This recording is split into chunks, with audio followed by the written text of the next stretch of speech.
team, along with Sam Watson and his team, we're going to stand together and fight this disease.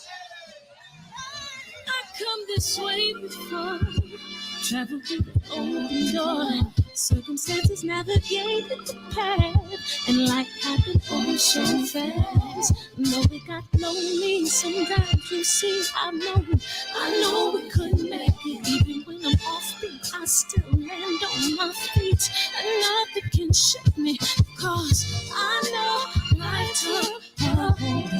I never.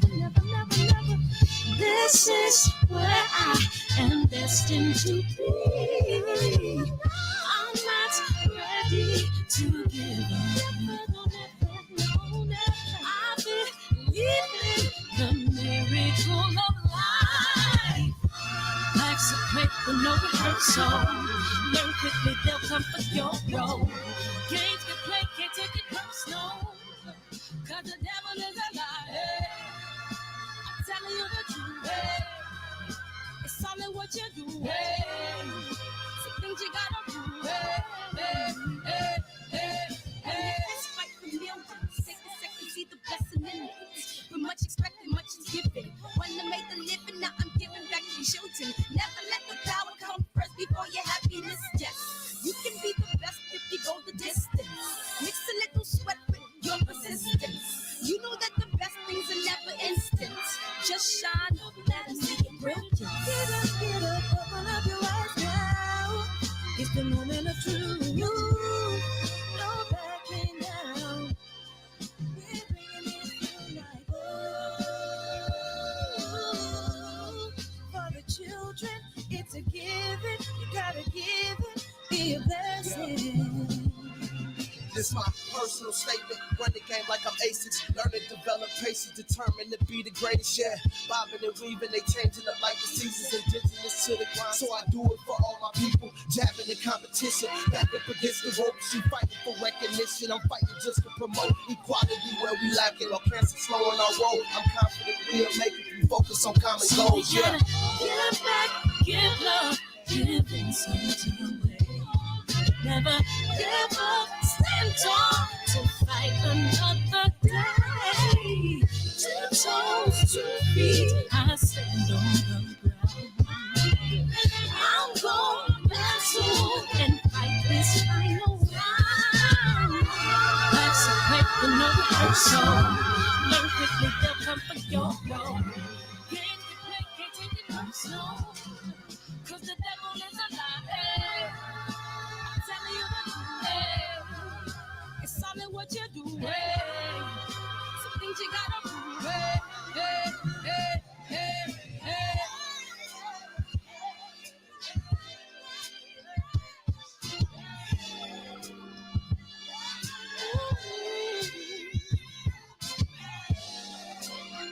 I'm gonna share all that I have and give to those in need. So we're gonna win this battle, fight that disease. No more threats, no children leaving hearts that's young. We've got to leave it open door. Hey, what up, Josh? What up, Josh? What up, JP? JQ. How you do? What up, T Orlando, man? Yeah, little B out. I took an L. Birdman, Club 57, Kino, Phantom. Welcome back. Eric Gomes, 357, G Brown, KJ. What up, Gregory? Hey, who else we got here? Jay Gibson, man. Appreciate you, Adolfo. And this is trailer time, man. I appreciate y'all buying 9 wives over the weekend, man. I appreciate y'all. Thank you much, man. A lot of y'all bought it over the weekend. I want to say thank you.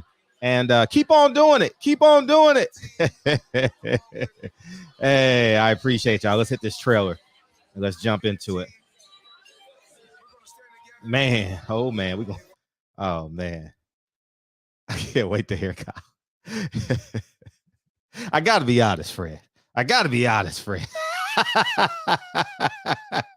What Kyle gonna say? Let me play the trailer, man. Let me take this step back really, really quick one time. Is what? I said Malcolm alleged that some of Elijah's women were underage secretaries, and can you expound on that? Yeah, well, I guess they were, because they were there. I seen them. I seen them myself. It's all true. It's all true. Good evening, messenger.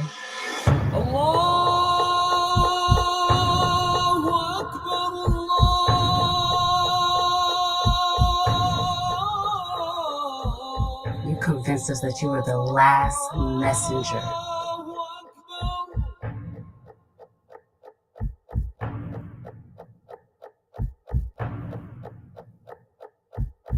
How many other bastard children do you have? Man, too many to count. Too many to count, man. What's up, y'all? Welcome to the show, man. I appreciate my kids were in here, man. My camera's off. They almost got my kids be in there. See, I caught them. What's up, y'all? Welcome to the show, man. I appreciate y'all coming in here, man. Signature Sounds, KB, what it do, Bird, man. Thank you, man. Thank you. And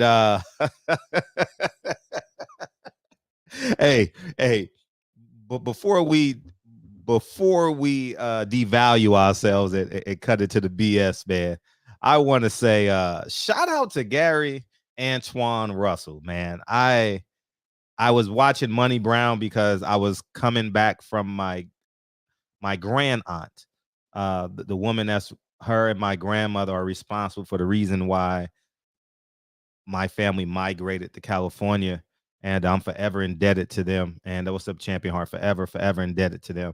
And she had a 90th birthday yesterday. Well, it's tomorrow, but we celebrated yesterday. And so I was watching Money Brown. So shout out to Money Brown, man. Invaluable things that he does, man, especially on fight night for the people who driving trucks, for the people who are in an event. You know what I mean? He has it on Instagram, and it's a great asset. And you guys should go over there and support him and drop a cash app, OG Money, and support him. And he had the fight on while I was driving, and I was able to watch the fight while I was driving home.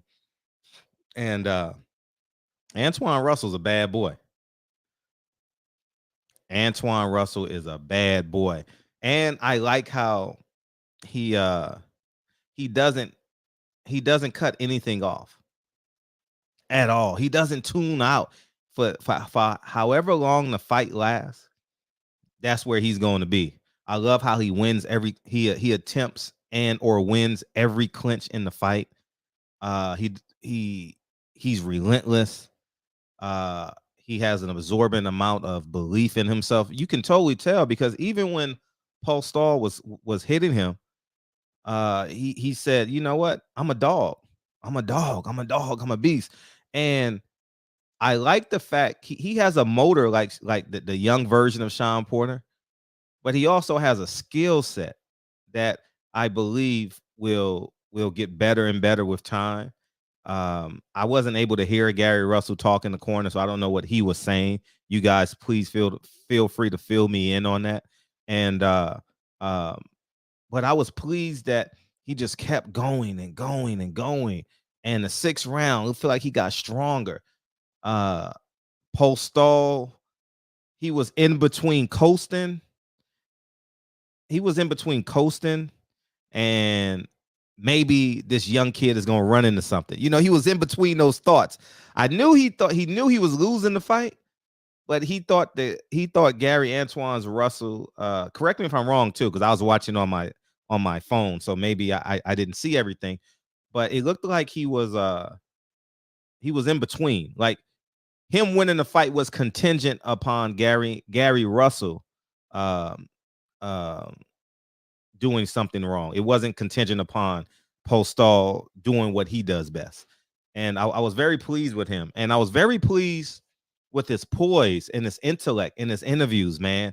I think his interviews need to be a case study, man. I was just so pleased. I was so pleased. I was man, let me tell you, like my heart got warm listening to him, man. I'm getting goosebumps now, man, like for real. Because I'm gonna tell you this. When I was growing up, I was called everything under the sun. Cornball. Because even though I was cool a little bit, like I can adapt because of the environment in which I grew up in. So I have the ability to adapt. But I was always the artistic person. Like I would write poems, I would, you know what I mean? I was smooth with the ladies. I wasn't aggressive and abrasive. So I would talk to the women, you know, and so I was basically called everything under the sun, you know, even now, like because the older I get, the more conservative I get. So they call me a Republican, a black you a sellout, you this, and that's cool. That's cool because it takes time to get there. It takes time for you to mature. I totally understand. So I'm not really offended when a 25-year-old calls me a sellout or a coon because they just not there yet. And um but to digress, so basically I'm saying to say this, it's just refreshing to hear Gary Antuanne Russell, and no disrespect to Ellie, but it was no questions about his jewelry, how much his shoes cost. It was just so refreshing. And I was just like, wow. And he's a different kind of cool too. Gary's a different kind of cool. You can see by his glasses and how he dresses. They're different. He's a different kind of cool. And I was a different kind of cool, but from an intellectual standpoint, not from how I dress. And I want more Gary Russell, dog. I want more. I want more. I want more. I want more. I want more. Hopefully. Yeah. He was. Yeah. uh I want to play his interview at some point this week. We may not get to it tonight because it was a whole lot of boxing. I know you guys want to chime in, but I just was I just was happy, man. I literally just was happy to see the boxing world accept something like that. And I love how outside of his problems that he's going to go through next month, I saw the maturation in Tank Davis. I see it in Devin Haney. Devin Haney is similar. He's a different kind of cool too, you know. I think Mr. Haney has done a fabulous job with him. I like that, man. That's the new normal, man, where you respect your father and you respect your mother, and you know, and you speak eloquently. You're not from the hood. You didn't have hot dogs for breakfast, and you know what I mean? Like they always paint these pictures of blacks with no father. It was tough in the hood. It was either I was gonna be a gangbanger or I was gonna fight. You know what I mean? Every day I had to fight for my life, man. I was running from the Crips and the Bloods, the Vice Lords, the Disciples, the Mexican Mafia. You know, like they paint these pictures of like these poor black athletes, man. And it's just refreshing to see like Devin Haney, who Shakur Stevenson vouched for this, and many other fighters said he didn't come from a compromised background, and I like that. I like that Gary Russell has his father, and 3 of them are great. And man, PBC better wake up and realize what they got. They better wake up, man. If they don't wake up and realize that the Gary Russells is what Fox wants, Fox really wants them guys that's going to go out there, do their job, speak. Well, this is why Adrian Broner never was not a Fox athlete, because he's too unpredictable. Yeah, the nigga tragedy story. Yeah, Gary Antuanne Russell they have great stories. The Russells, Gary Russell adopted his brother's kids, man. Like they have a street named after them. So young. They have streets named out. This is why I consciously only talk to my kids about like dead people. I'm gonna tell you why. One of the reasons why, because they can't disappoint me as I'm raising my kids. You know, like Malcolm X or Frederick Douglass or Ida B. Wells or people in Asian culture. You know, because I don't want to cut on the news one day and be like, such and such news is reporting that black man has just murdered, black man has just raped, or you know what I mean? Like, so I'm real conscientious of it, you know, and I try and do my best, you know. But it's PBC, please. And I'm not saying this as a Gary Russell fan. I'm saying this because what Al Heyman is, conservative, he has to be conservative. I don't care what nobody say. If you are wealthy, you have a level of conservatism to you because you know what, you don't stretch out of yourself. You know what I mean? Like, you're not trying to do 30 things to make $1,000. You know, I love the fact that, so let me before I say that point, Al Heyman is a conservative man. Every picture you've seen him in on the internet, same clothes, same outfit, nothing real, you know. And what he is, and how we perceive Al Heyman for real, is the Russell family. You know, about their business, self-belief, know what they doing. They're gonna prepare. Like, everyone views Al Heyman as as what they say, shrewd businessman, right? Well, so are the Russell's family. So are they. You know, and it's just admirable, man. It's just so admirable. And if Al Heyman looked in the mirror, he would see like the Gary Russells, you know, all of them, all four of them, you know, including the father, excuse me, that they're an asset. They need to be on Fox. Man, his interviews all week, I was like, man, that's me. I was like, I never had the platform he had at 25. Obviously, I was a school teacher, but my kids used to call me cornball, coconut. What else they used to call me? Not coke. Was coconut black and white? No, coconut was, yeah. Coconut. What else? Whatever was black on the outside, white on the inside. That's what my students called me. For real. Whatever it was, right? Because I was just different, you know? And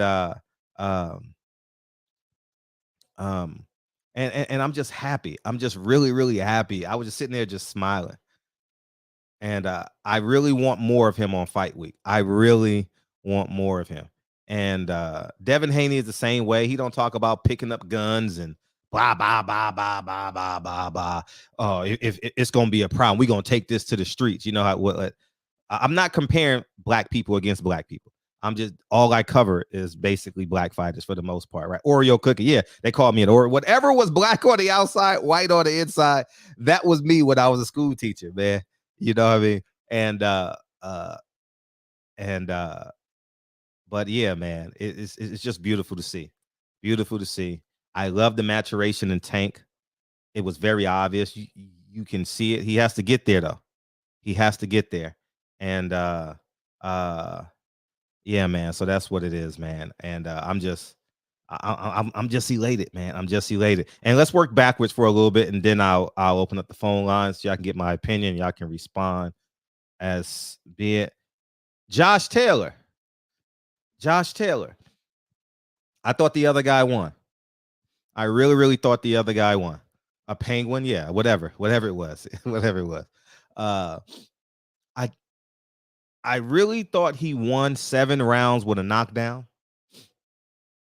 And people were complaining about the refereeing, but it kind of balanced itself out. They both got a point taken away. And honestly, for real, I thought Josh Taylor's foul was more flagrant than Cantrell's. That's his name, Cantrell? Yeah, I really did. He hit him dead in the chest. And it wasn't a love tap neither. It was like it wasn't like, you know what I mean? I don't, you know, I didn't, I thought that was more violent than the other guys.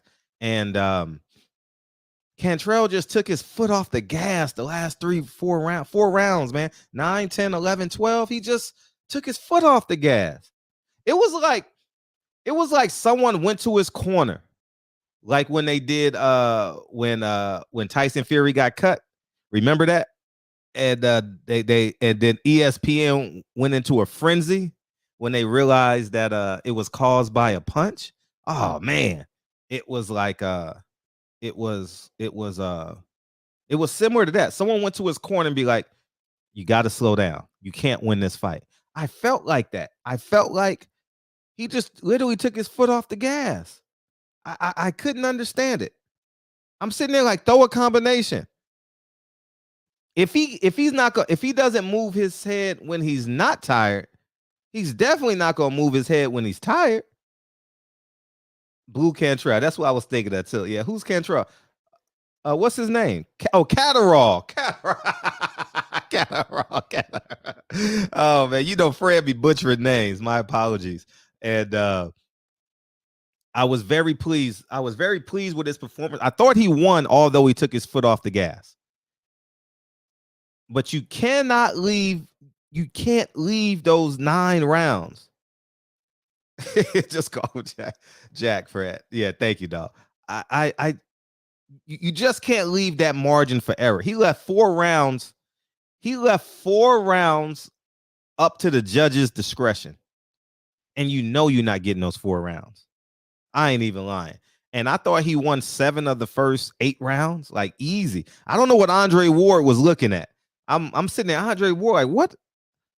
Listen, I was confused because if Andre Ward thought those rounds were close and he was losing, then he believes he lost the Sergey Kovalev fight, right? Because those rounds were not close at all. Josh Taylor was not landing. And I'm sitting there like, Catterall was landing the cleaner punches and this and that. And hopefully he gets another shot. I doubt it, but it was what it was. And what's the kid's name? Blueface. That's what we gonna call him. Blueface, man. That's basically who he is, man. He's a kid. The kid is a kid. What's his name? Gosh, what's his name? The kid that lost last night. Man, why am I drawing him? Chris Colbert. Chris Colbert. I knew he was a kid when he canceled on the show, when he canceled on us. I don't get mad at people that don't cancel because honestly, I love when y'all call in and y'all disagree or call in. It's like it's I don't care if you're Kanye West and Skittles, right? I don't care if you Kanye West and cancel. It doesn't bother me because I love the interaction between us, right? So I don't want you to take it from a personal perspective. When he didn't respond with an email, he didn't call Patty Dean. He didn't call the next day, 2 days later, 3 days later. I thought this man was very immature. And then I just sat back and you watch his interviews, very childish, very like, and he thinks keeping it real is being disrespectful. Keeping it real is telling the truth. You know, black fans don't support him. He's disrespectful to Wilder in a egregious way. You got to understand how to communicate. And I think Jermell Charlo is the same way. Like he didn't have, you gotta, both things can be true, right? When you're debating, right? Both things can be true. And I think that's the wall that people don't understand. Like you can say X is a benefit and I can say X is a detriment. Both things can be true because you could be speaking from a personal perspective. Well, this was a benefit to me. You know, for example, when I speak to members of the Nation of Islam, Elijah Muhammad saved my life. Okay, I don't debate that. I'm telling you what I know. I don't live with you every day. You know what I mean? So, anyways, man. So that's my take on it, man. Let's have some fun tonight. I appreciate y'all coming in. Yeah, I know this show gonna be fun. Chris Colbert looked like a damn buffoon out there, man. A straight buffoon, man. He was running for the hills, man. He's a runner. He's a track star. I was gonna make that meme, but I said, Fred, that's too much. That's too much, Fred. Don't do it. Don't do it. Reconsider. I was gonna make that. He's a runner. He's a track star. I should have. What's up, man? What's up, man? What's up, man? Hey, what's going on, Fred? How you doing, man? I ain't heard you all week, man. Good. How How you been, brother? How you been? I've been super. Where you been last week? Where were you? Just taking care of things. Let's Okay. talk about Josh Taylor first, man. Okay. That was a robbery, Fred, and that made me embarrassed to be a boxing fan. That was a blatant robbery. And you know what? It's funny when things like this happen. It doesn't do Josh any good. Remember, Katie Taylor got the same thing. It doesn't do the boxer any good because people are going to put an asterisk on their career after that. And every time they look at him, they're going like, you know, you lost that fight. Catterall whooped your ass. You should have just gave him the belt, right, symbolically, and said you were the better man because you lost. I would think highly of you if you did that. But now, since you actually accepted that win like you won, people are going to look at him and just say, you know, you got your ass beat. I wouldn't want that. I mean, what do you think, Fred? Yeah, I thought he lost. I thought Josh Taylor lost. It was easy to see with my eyes. But you can't leave that much room. Like, you gotta close the show, man. You gotta close the show. And I thought Josh Taylor's not messing up his money, man. You know what I mean? People ain't gonna side on integrity. We know that, man. We watch too much boxing. You know what I mean? To even assume that a fighter's gonna say this and that. Just look, it took Chris Berg 30 years to tell Frez Okendo, yeah, you won that fight. On this show, you know, so it Look at let's talk about the Ancajas Martinez fight. That was one of the best fights. That's probably going to be up for fight of the year. That fight was brutal. It was Rock'em Sock'em Robots. Yeah, man. I was watching it from afar. So tell me what happened. I saw it, but I wasn't. Ancajas and Martinez. Oh my goodness! Ancajas has a granite chin. He's a champ. He lost, but man, that dude's chin is made out of granite. Martinez hit him so many times, and I at certain points, I think he's got to go. He's got to go now, and he still didn't go, man. He stayed on his feet the whole 12. That was just a great fight. You didn't see that one? It was in the heap of the birthday party, so no. I saw it, but I was in and out because I was at the dinner table, so I wasn't as attentive. Up next, Russell versus Poster. Look, Gary Antuanne won me as a fan.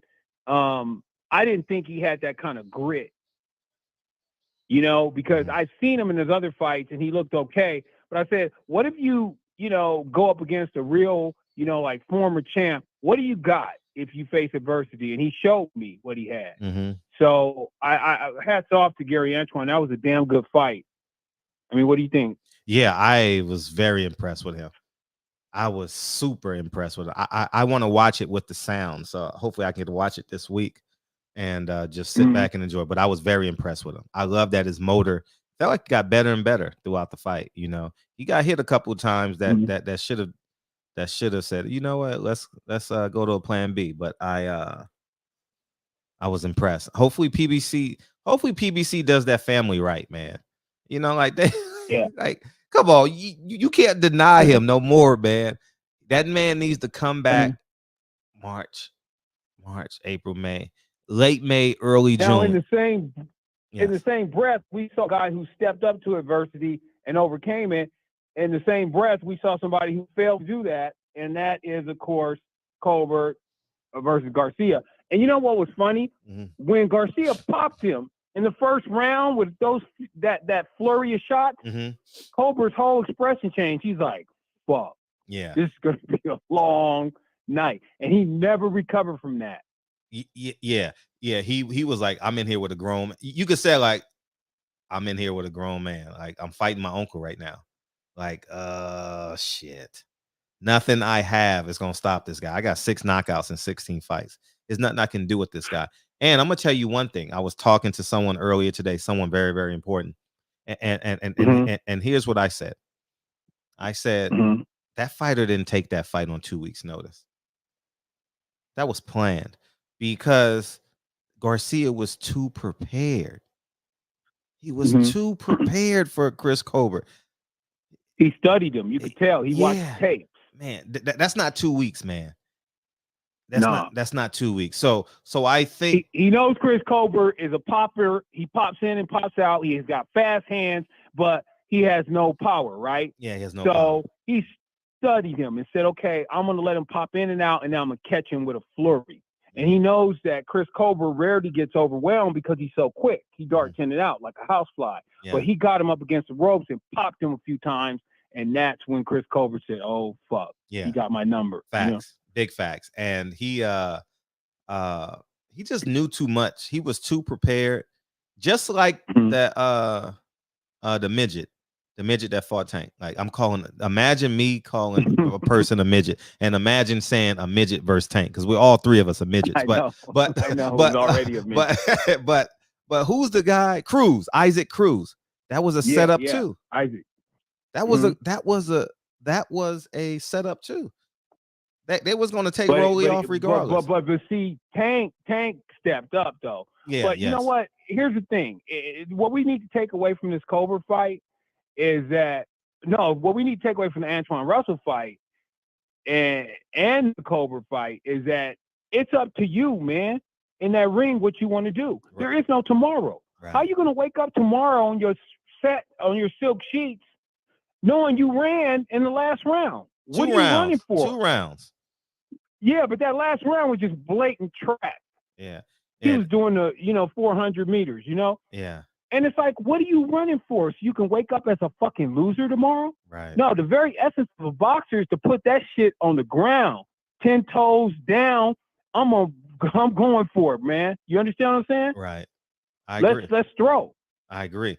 And I mean, what are your thoughts on that, Fred? That last round just made me sick to my stomach, man. He basically made it forced the little fans that he had turn their back on him. Not necessarily turn them back, but he made his fans say, Chris Colbert don't really have it. You get what I'm saying? Like he's not that good. And let me tell you something. I got you, LA's finest. And part 2 to that is, look, Ugas stepped in for Pacquiao, right? Who is a Salas fighter, Ishmael Silas, Louis DeCoupas, right? Well, let's look at last night. Louis DeCoupas, Ishmael Silas fighter, steps in for this fighter again. So it's when you look at it, you like, something is there, something is there where it's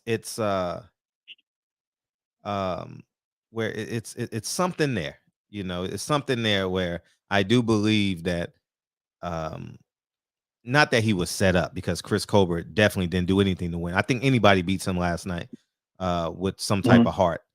But now guess who's gonna want to fight Josh Taylor now? Bud to fight him now.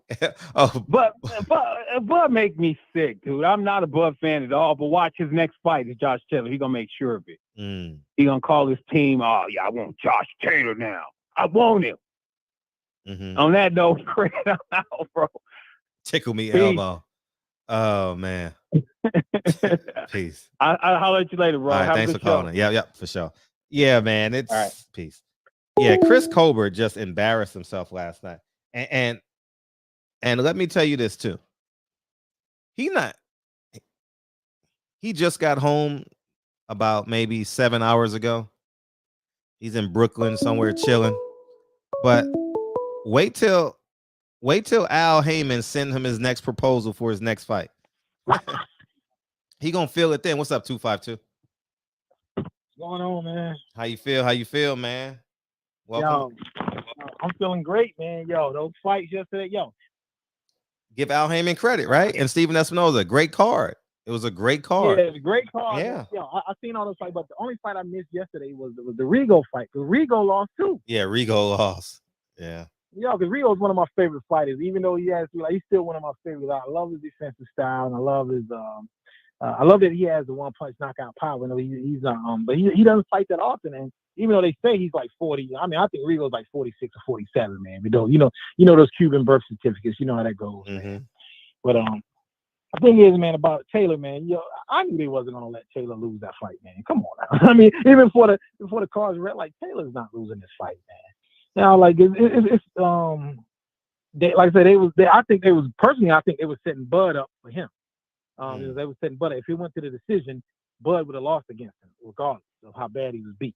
And I said that when Bud was still with Bob Arum. I had been said I thought he was being set up personally. You know what I'm saying? But and the thing is, the fight last night with Colbert, man. I mean, what hurt me is that I'm thinking, hey, maybe because I always, drop a little money in there. So I'm like, if you would have put just $100 on that fight last night, how much money you could have netted for a Garcia win? Man? What was he? Plus what?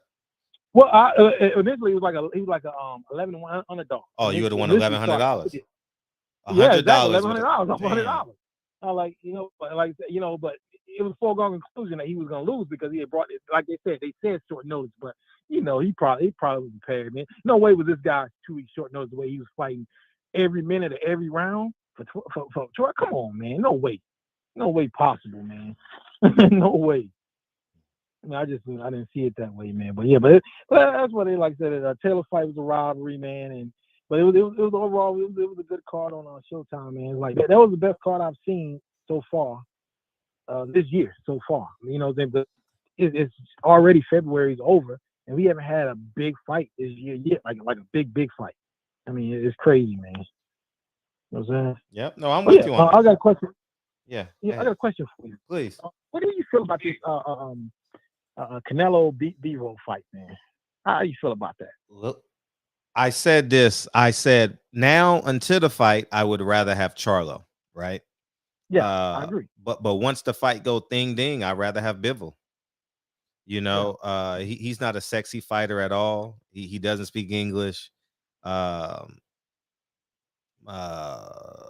But he's at 175 and he's a real champion at 175. He's not like that guy that broke his, that had the bump on his arm. What's his name? Man, I be tearing these names up, man. What's his name? The guy that the first champion that Canelo fought. Kovalev? No. Oh, excuse me. Yeah. I should say at 168. He was a WBA champion. You talking about Smith? Yeah. I should have said Callum Smith, you know what I mean? So one of them names. And so he's not like him. He's a real champion, I think in the ring he's better than Charlo. I think he'll be better than Charlo. But leading up to the fight, he'll be more engaging. Like I thought he'll be more engaged. So I don't think this fight is a duck. It's just not a fan selected fight. Yeah, because that's my take on it. That's my. But my thing is, I don't know the particulars in this fight. Is this at 175? Yes, or 175. Is it one of those 170? No, I'm saying, is it a 172 catch week? Though? No, 175 with no rehydration clause, and we'll find out Wednesday where the fight is. Yeah, so if there's no rehydration clause in this fight, man, this is a real fight. This is a real fight. It's basically like the kid. He's an Olympian, just like the kid that fought last night. So, I understand the frustrations, but it's narrative driven at this point. Like for real. And I'm not a big Canelo fan. I do respect how he's moving himself business wise, but it's narrative driven now. He's not ducking Charlo to fight Bivol. Bivol is a much tougher fight than Charlo, guys. Like, let's just be honest. It's not a fight where I'm like, man, I'm buying the pay-per-view 30 days in advance. It's one of them fights where I'm gonna buy the pay-per-view at 5 o'clock, but I'm gonna still buy it. You know what I mean? Yeah. So in the zone, they're raising their prices, man, because they gotta pay Canelo that money. Yeah, they gotta pay Canelo that money. And so I knew that. I saw that coming. Yeah, I said that from day one. The only way they can succeed is if they have a pay-per-view module to it or a premium module to it. So. Mm-hmm. Yeah, that was my time, man. I appreciate you calling in. Oh yeah. Oh, by the way, I finally bought the 9 wides, man. Oh shit. I bought the 9 wides and watched it, man. I finally did, because I kept putting it off. Thank you. It's not that much, but I just kept forgetting. But I finally got it. It was great. It was great the way you wrote it and the historical aspect of it, man. So yeah, just keep doing your thing. I'm waiting for the next project. Wait till you see Checks and Balances, y'all. Man, Checks and Balances about to move the meter. Y'all not gonna ever want to watch it after Checks and Balances. I bet you're never gonna want to watch another Kevin Hart film again. Promise you. Promise you. You I gonna don't think watch them anyway. you gonna think you never gonna want to watch another Tyler Perry film because you're gonna want to see an alpha male. Like you're not gonna want to see a guy key. You want to see us challenge the status quo, and checks and balances don't only status.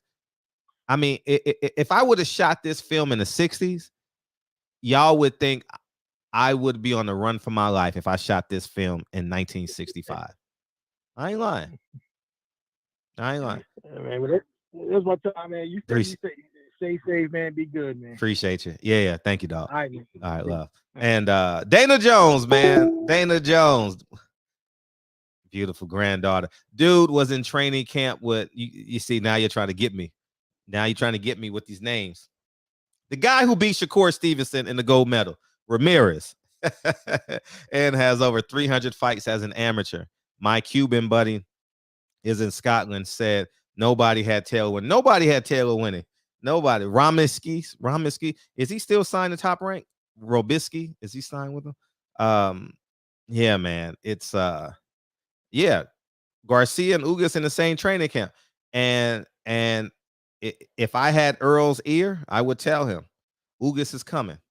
You got the skill set to beat his ass, but just know you're fighting a guy just like Garcia. They hungry, they starving. They done basically. The beautiful thing about that camp is you can really see no one thinks you're gonna win. It's us against the world. They putting us with all these great. See what they gonna say. Tell Ugas tomorrow in camp. Al Heyman put you against this black guy on purpose to lose, the same way they did Garcia and what's his name? You wasn't supposed to beat Manny Pacquiao, and he gonna believe it. You got to do anything to get your fighter hype. You got to do anything, and guess what? It might work. You know what I mean? It's I shouldn't say might work. He has a chance, but I think Earl is just too skilled, man. I think Earl behind a jab can beat anybody at 47. Conservative Earl beats everybody at 147. I don't care what nobody. I don't care how good Terrence Crawford is. Earl Spence jab. Good luck getting good luck. You know, it's gonna be a tough fight for Earl because Earl gonna want to bang. Earl's a banger. Earl like throwing them hooks. Earl like getting inside. You know, that's just who Earl is. You know, and if you love the behind the jab Earl, you gotta accept the banging Earl. You know what I mean? It's just who he is, you know? If it is what it is. If you like James Harden on offense, you gotta accept his bad. I'm not saying Earl is terrible on the inside, but you gotta accept the weaknesses of James Harden, you know? So I mean, Earl gonna put on the show. He gonna win, and it's gonna be a challenging fight. It's going to be a lot of conservative rounds where the punch output is going to be 43 to 38. And who won the round? It's going to be one of them type of dealios, you know? And hopefully Earl lands the cleaner punches, but it's going to be like that. I like that fight. I really like this fight. And boy, they brainwashing Ugas. Ugas is gonna come out like man, he gonna be brainwashed. They got him believing that Al Heyman set you up. They didn't give you the Sean Porter fight on purpose. They wanted you to lose against Pacquiao. They wanted Pacquiao versus Spence. Oh, he's coming in fully loaded, full metal jacket. I mean, Ugas is in camp like, let's go. Like, you know how you just looking forward to basketball practice every day? You know, that's Ugas. Every day he's running. He doesn't even feel the miles he ran. He doesn't even know he ran 5 miles. He don't even know he's running up Mount Charleston. Man, that man is locked in. Ugas is locked in, y'all. I know it. You know how I know he's locked in? By how that kid fought last night. I'm telling you, he's locked in. And guess what? And guess how I know Earl Spence is locked in? That motherfucker's in shape. He is in shape. Thank you, Dana. And much respect to your family, you and yours. Man, he is in shape, and I'm excited. I'm really, really excited for this fight. I think Earl gonna put on the show. I really believe Earl gonna put on the show, man. It's gonna be Earl's coming out party, and he gonna call out Terrence Crawford, man. Y'all know who's next, man. We ain't Earl the kind of guy. Cut all the suspense. Crawford, how we gonna make this fight, dog? And Crawford, dumbass. I shouldn't say dumbass. I mean dumbass in terms of how he moves. Earl Spence, I'm past that fight. We got to make the fight. I'm past the fight. We got to make the fight. Make up your mind. Make up your mind. Go to the fight. Leverage the media because you're not a likable guy. So you and your team got to come off to the onset. Like, this fight is going to be in Dallas. You got to be respectful, but at the end of the day, you got to leverage the media to sell these pay-per-views now, because Earl Spence said when he was training with that kid, I don't know the name of the guy, but he has a trainer, Road to Undisputed. So Earl is telling you, I am fighting Terrence Crawford next, period. So Earl is going to say, you know who I want next. Jerry, can we get that fight in Dallas? And the crowd going to go crazy. But it's going to Vegas.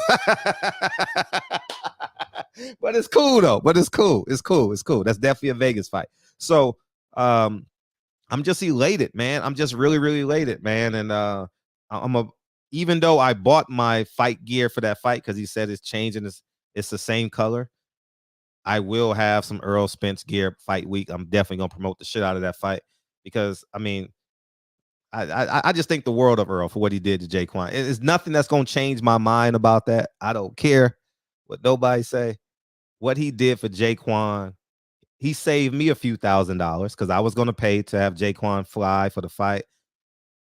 Save me. So it's nothing. You can't get me off of that. No how, no way. So I'm gonna forever support Earl for what he did for us in here. I don't care what y'all think about him outside of there. What he did for Jaquan that lost both his daughters in one day, we have every right to support Earl through perpetuity, period. And I stand on that, and that's the way it's gonna be. And that doesn't mean I can't critique him. I'm gonna critique him and support him. So but I'm excited to support him. We may even do a pay-per-view giveaway. I want to promote this fight. And I got to get some more gear. I got to get a sweater or something. I don't wear hats, but I don't hide my baldness. Hey, I know y'all motherfuckers in the chat be wearing them hats, man, hiding your bald spot. It's okay, man. Come home, man. Come home, man. Come on, man. It's cool. What's up?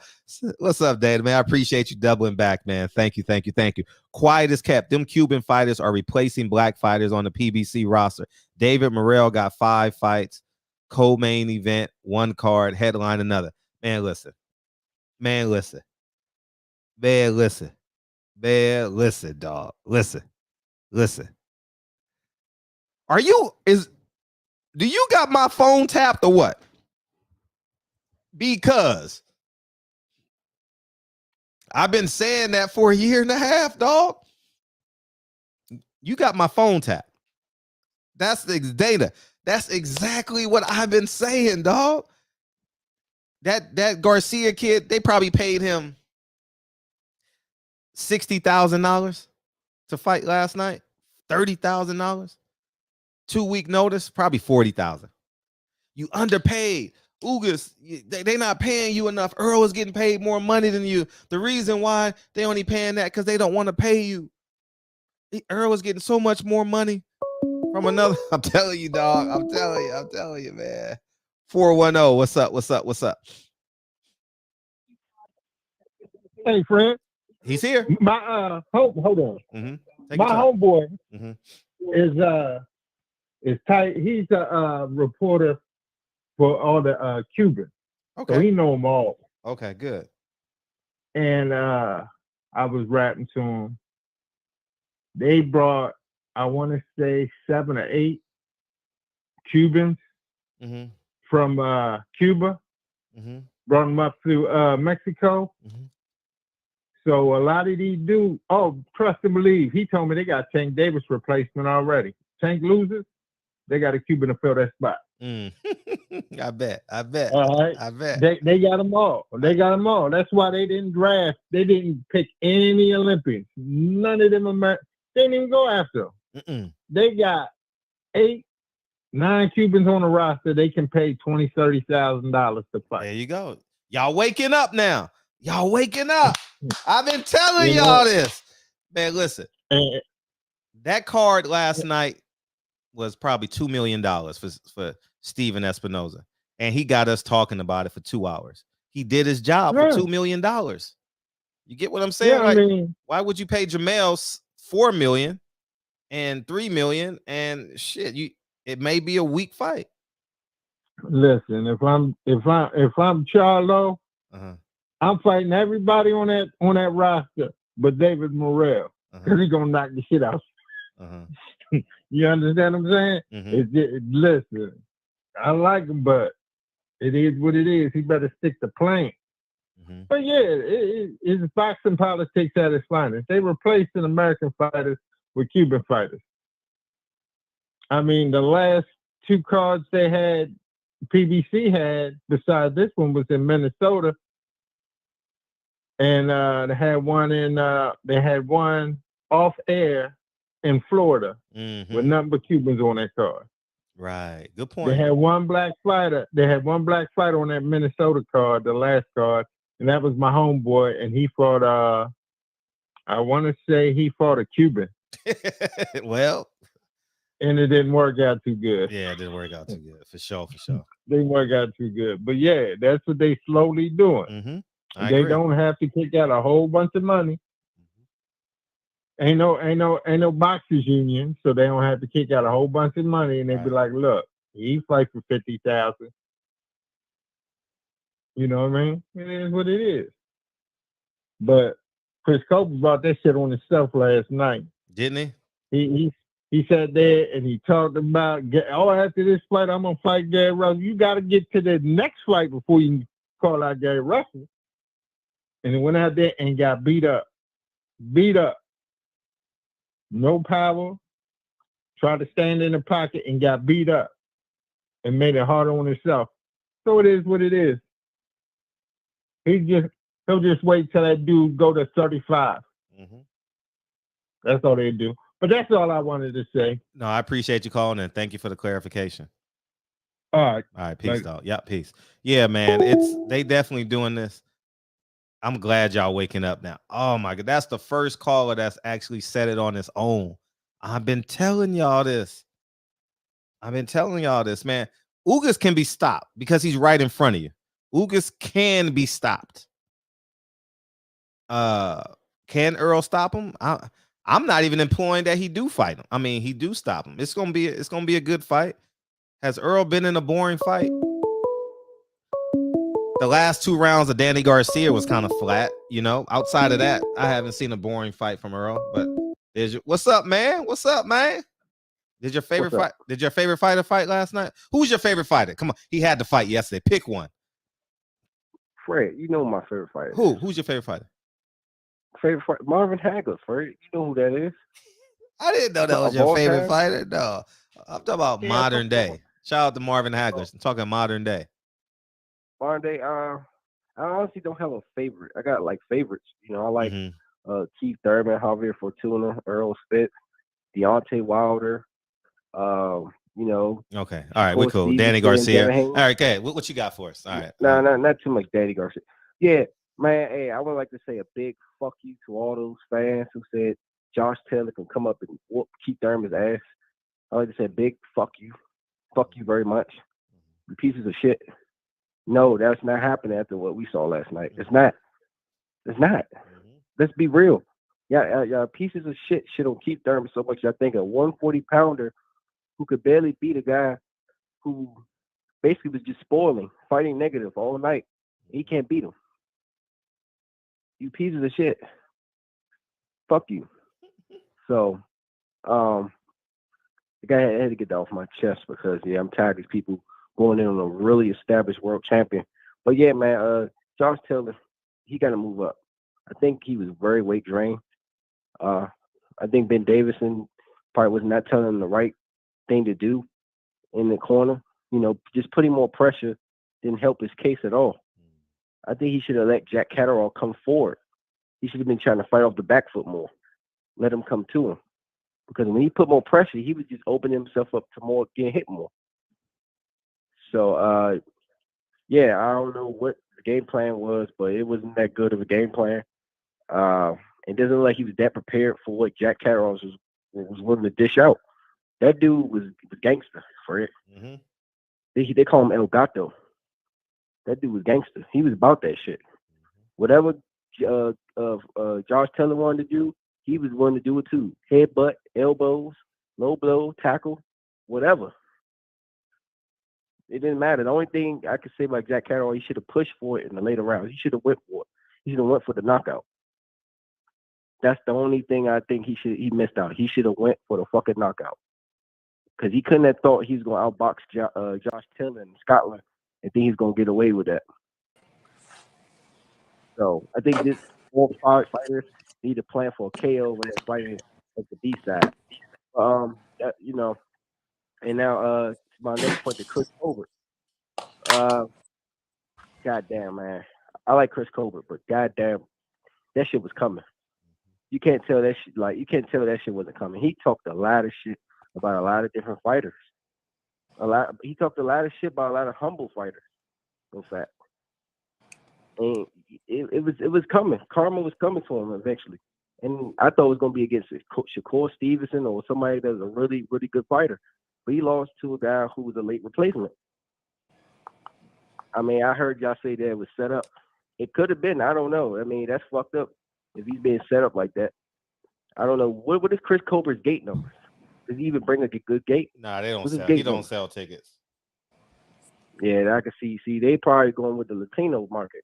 Now they like, fuck this shit. We're gonna get that tap into the Latino market and get this young, this undefeated guy who went to the Olympics with a good knockout record and get him in there.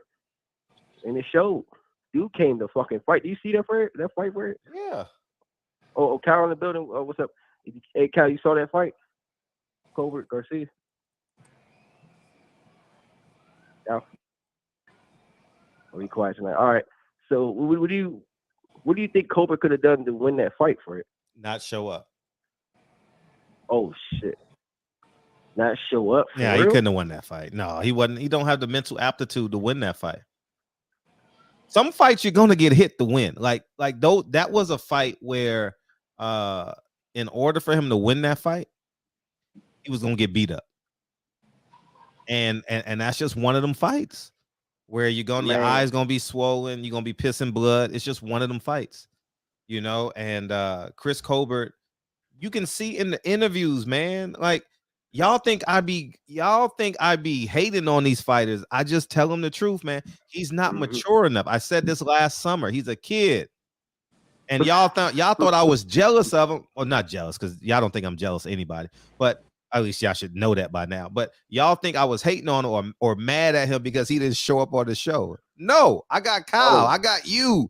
I got Colbert. Yeah. Well, Colbert. Yeah. Hey, you got this guy. Look, you got Stevie Fulton. Cool boy Steph. I got Cool Boy Steph, man. Like it's y'all thought I was you hating on him because he didn't show up. I remember y'all was putting that in. No, man.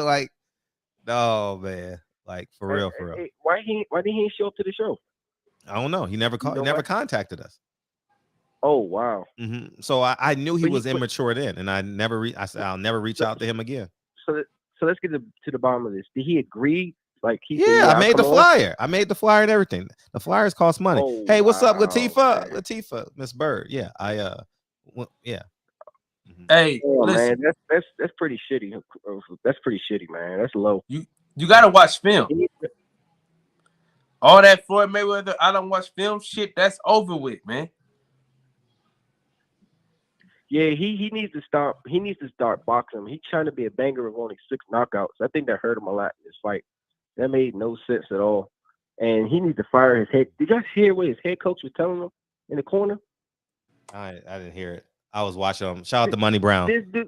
This dude was telling him, look, you talked all that shit.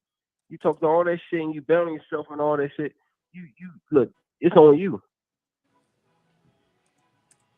How you gonna tell your your fighter that shit, man. He didn't give him no instructions either. He just told him to go out there and knock him out. He did. Don't say that. He did. Told that man go out there and knock his ass out. Like I don't know, man. These fighters, they get hooked up with these trainers who aren't teachers, man. So many of these trainers are teachers. They teach these fighters how to make adjustments, the actual right things to say to them. And I don't know. But what do you think is next for Chris Colbert? Because he's asking for a rematch. I don't think PBC is going to allow him to get that rematch. I don't care personally, but you. God damn, man! I don't. Rough.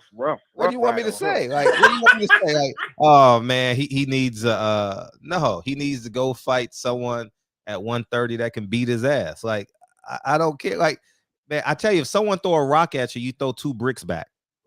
Y'all gotta understand the art of war, man. You eliminate the threat, man. You just don't respect them. And if you keep on respecting, you respect your enemy to know everything about him, obviously. But you don't, motherfucker. I don't care about him. I don't care to interview him again. There's 7 billion people to interview. I don't give a fuck. You know. I don't like how he agreed and then didn't show up. And that was that. That would have helped him, honestly. There was some people I think liked him at one point. I'm sure. Hey, listen. The funniest shit. But like, huh? The funniest shit is he wanted to have some excuses so bad, but he couldn't because all that shit he said about Deontay Wilder. See, that's what happens, man. When you run your mouth so fucking much, you end up having to sit on some shit, huh? You got that clipped? Do you have it clipped or no? What? The Wilder interview that he said. He called him a sucker, didn't he? Didn't he call him a sucker? He called him shit about Wilder. He talked shit about Earl, and that's listen. You should have seen how I went off last night on Tay Jones' show. I bumped off and everything, man. Good. It was some of my best content. I gotta watch it. I will watch it. I saw him live after. I tore his ass up. I called Tay Jones immediately after the fight. I said, see, this is what people don't understand, man. Deontay Wilder, it's the energy that comes along with. What did Tay Jones say about Colbert? Oh, he said a whole bunch of things. But man, can y'all DM me that clip, please, so we can play it on the show? I know it was from the Boxing Voice, so the Boxing Voice is cool. I can use their stuff. Yeah. I remember that interview. Fuck it off. Colbert, he got to get a new corner, a new coach, or whatever. That dude wasn't telling him nothing. And he needs an image, like we call it image, renovate his image. He needs to do something because a lot of people, he ripped off a lot of people. He said he was Latino or something. It was Latinos in that crowd. They was not rooting for him at all. Nah, what crowd? It wasn't a crowd there. Well, you know what I mean. The people that was there, they was not. The people. Man. Let me tell you this. They did that man a disservice. Al Heyman, man. I mean, see, this is what I'm saying. When you piss the wrong people off, this is the type of shit that happens to you. See, it's all about energy. You know what I'm saying? It's the Wilder effect. The Wilder curse, some would say. You know? You talk that shit about Deontay Wilder, you're not gonna look too well. Because facts, we talk shit about him. Yeah. Huh? All right. Well, it's filling up, man. Get off the phone. It's filling up, man. All right. All right. Peace. All right. Peace. Yeah. Let me tell you this, Fred. He did that. I know you don't give a fuck about the man, but he did that man a disservice. Now, who did him a disservice? Al Heyman. Okay. Elaborate. Okay. We'll bring Batman in. Batman, DJ, and then Deacon. All right. What's up? Why wouldn't you put his fight in New York? He ain't got no venue in New York. He got kicked out of. Al got kicked out of New York. Nah, you know it's mandated. It's mandated to take the joint, so they won't have no big crowd. It's mandated to take the COVID test. No, I'm talking about the venue right now. We ain't talking about the title shot. Some of the fighters ain't even COVID. I mean, probably ain't even COVID. You may be right. So you can't force nobody to get the shot. Okay. Yeah, But man. He got a motherfucking ass beat, though. I'm coming Hey, through. Batman was there last night. Hey, Batman was there last night. I was in rare form last night, Fred. I tore Yeah, his motherfucking ass up, Fred. I'm Oh, coming on through. I'm coming through pulling the cow now, man. You know, Antuanne Russell, man, just shocked the world. You he said about shock to the become- world. Yeah, Man, he ain't shocked your fucking body. We knew that shit was gonna happen. Nigga, Batman. Let me get I my can shit play a on, song with Cal. your ass, baby. Somebody he shocked the world. Man, get the Let fuck me get out. my shit on, Cal. Hey, nigga, if you was shocked, you looked under a fucking rock. You know what I'm saying? I mean, don't nobody really talk about him. People don't even know him. Man, You know? listen. Come on, cuz. If you, all week we was talking about how he was gonna whip his ass. Nigga said he shocked the world, man. Nigga, I was you talking trying about to the get wrong my fight. shit on, man. God damn, Bruh Cal. shocked the world when he beat Colbert last night. He shocked the Oh world. yeah, God said, man, Colbert. I mean, let me get what I was doing, Cal. You fucking me up, Cal. You said shock the world, cuz you fucked me up. All right, man. I ain't gonna say shout the world, man. He did it. He went in there, did his job, man. You know, potential superstar, motherfucking. Man, he need Regis Prograde, Josh Taylor, or somebody in that top 5 in his life, man. You know, and Chris Colbert, man, you went out like a bitch, man. Straight up, man. You went out like a bitch, man. You should have went out on your shield. You ain't want to get knocked out. You ain't even want to go try to test the waters to see if you can get a stoppage or nothing, man. You went out like a cold sucker, dog. You know what I'm saying? That shit was, you said you had dog in you, but you turned your tail yesterday, man. That shit was crazy. He had some dog in him. Yeah, he had some dog in him. Shit. Dog shit. That's what he And had then to say, dog shit. It wasn't even about the fact you tried to bang. You stayed in close because you was scared to stay at a distance with him. When you first started out, you stayed at a distance. You saw that man can crack. And you just got scared and wanted to get close. That shit ain't go well for you, man. And you talking about you was gonna retire Gary Russell, man. That shit.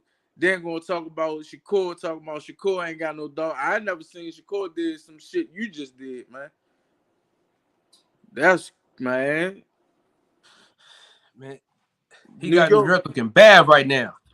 He really ain't got New York looking bad because on the fight hype joint, he was saying he bigger than New York.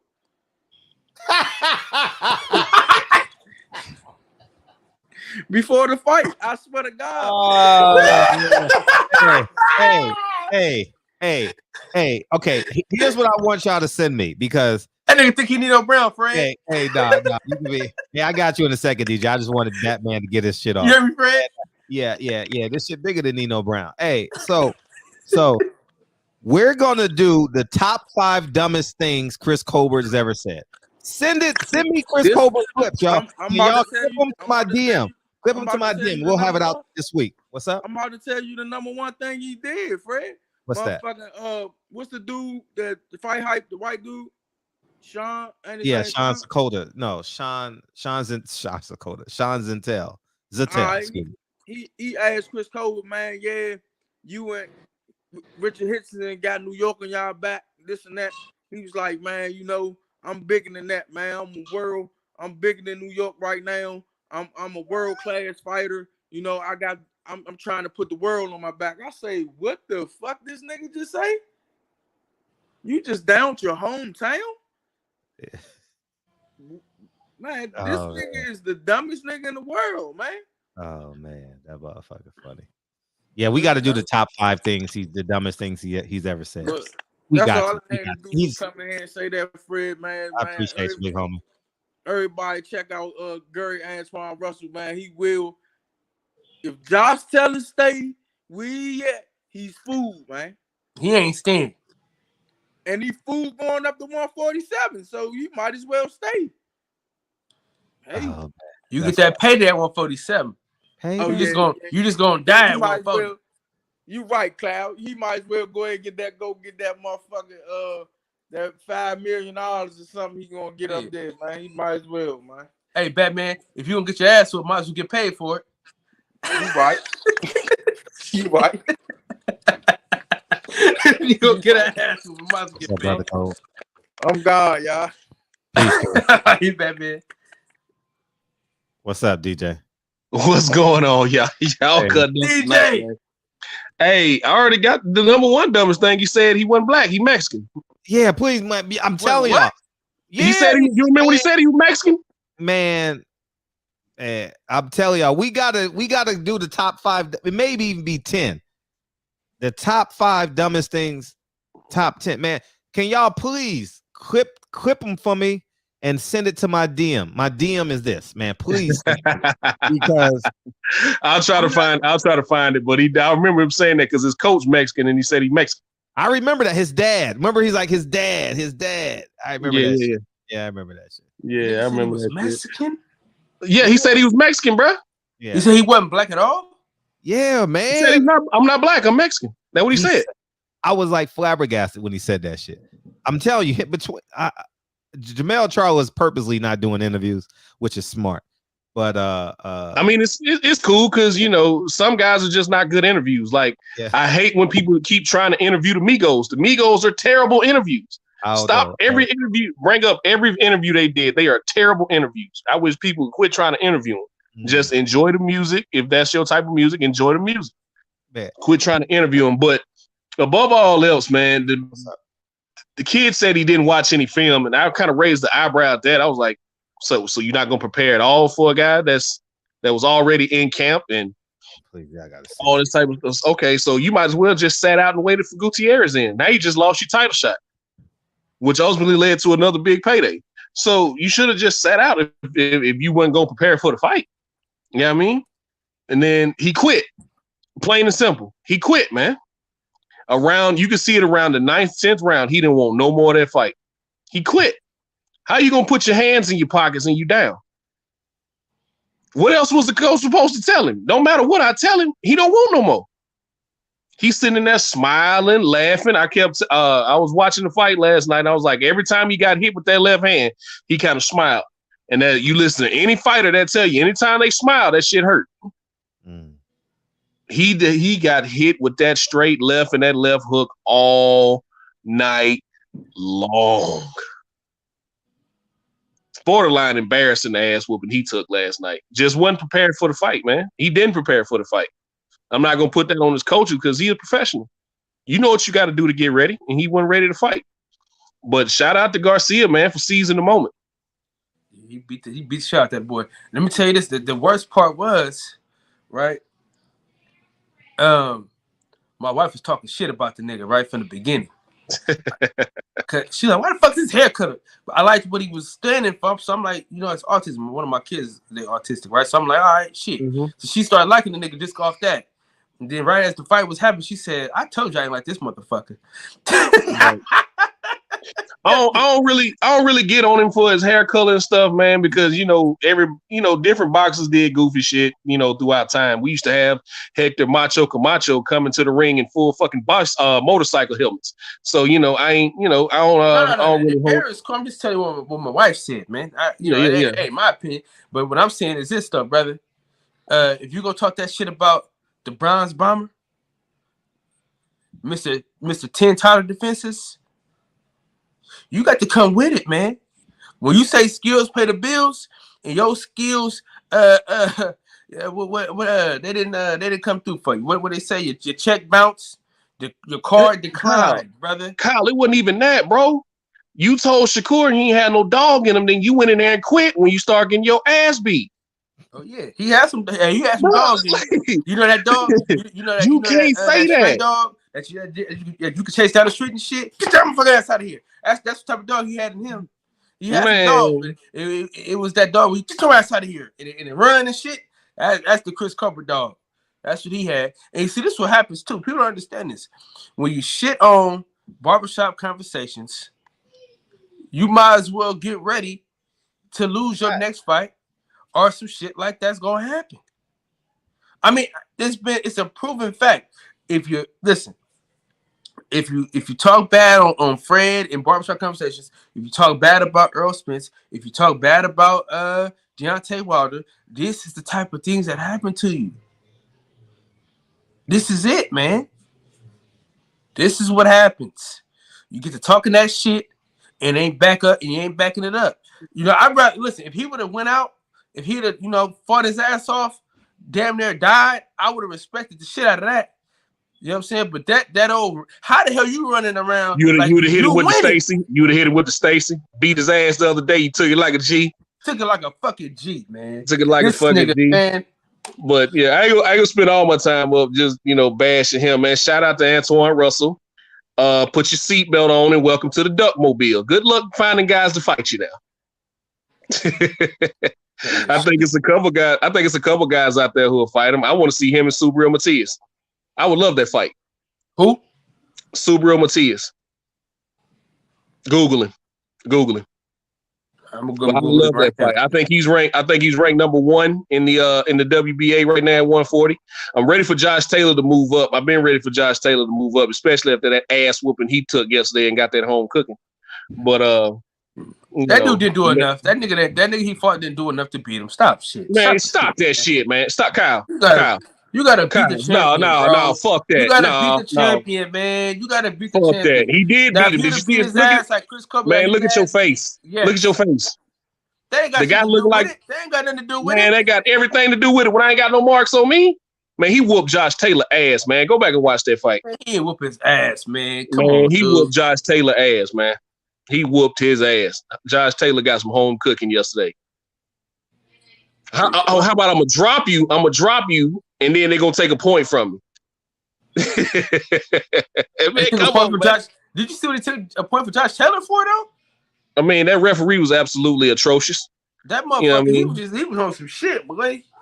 He wanted to get his camera time in too. So he got all that was. He famous as a motherfucker. That referee wanted to get his camera time in, man. But it's all good because Speedy Rashidi, Bud Crawford, Boots Ennis, Virgil. Who else waiting on him at 147? You can't stay at 40 because you're going to eventually have to run into one of these young guns. And you can't go up to 47 because you still got, if you still think you want Bud Crawford, he's still there. And then you're going to have to run into some of them young guns at 47.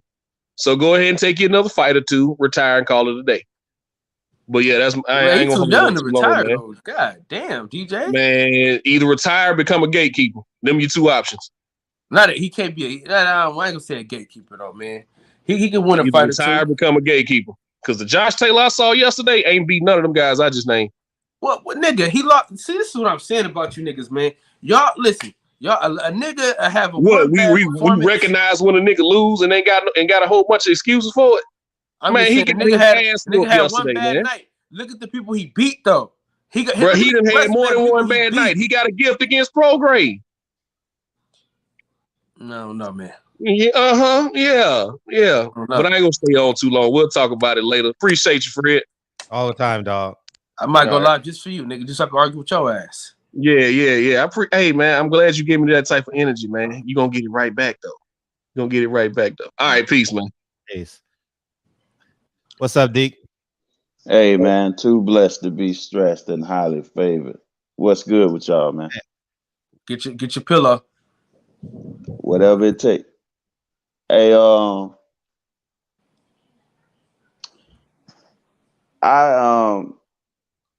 this Chris Colbert character.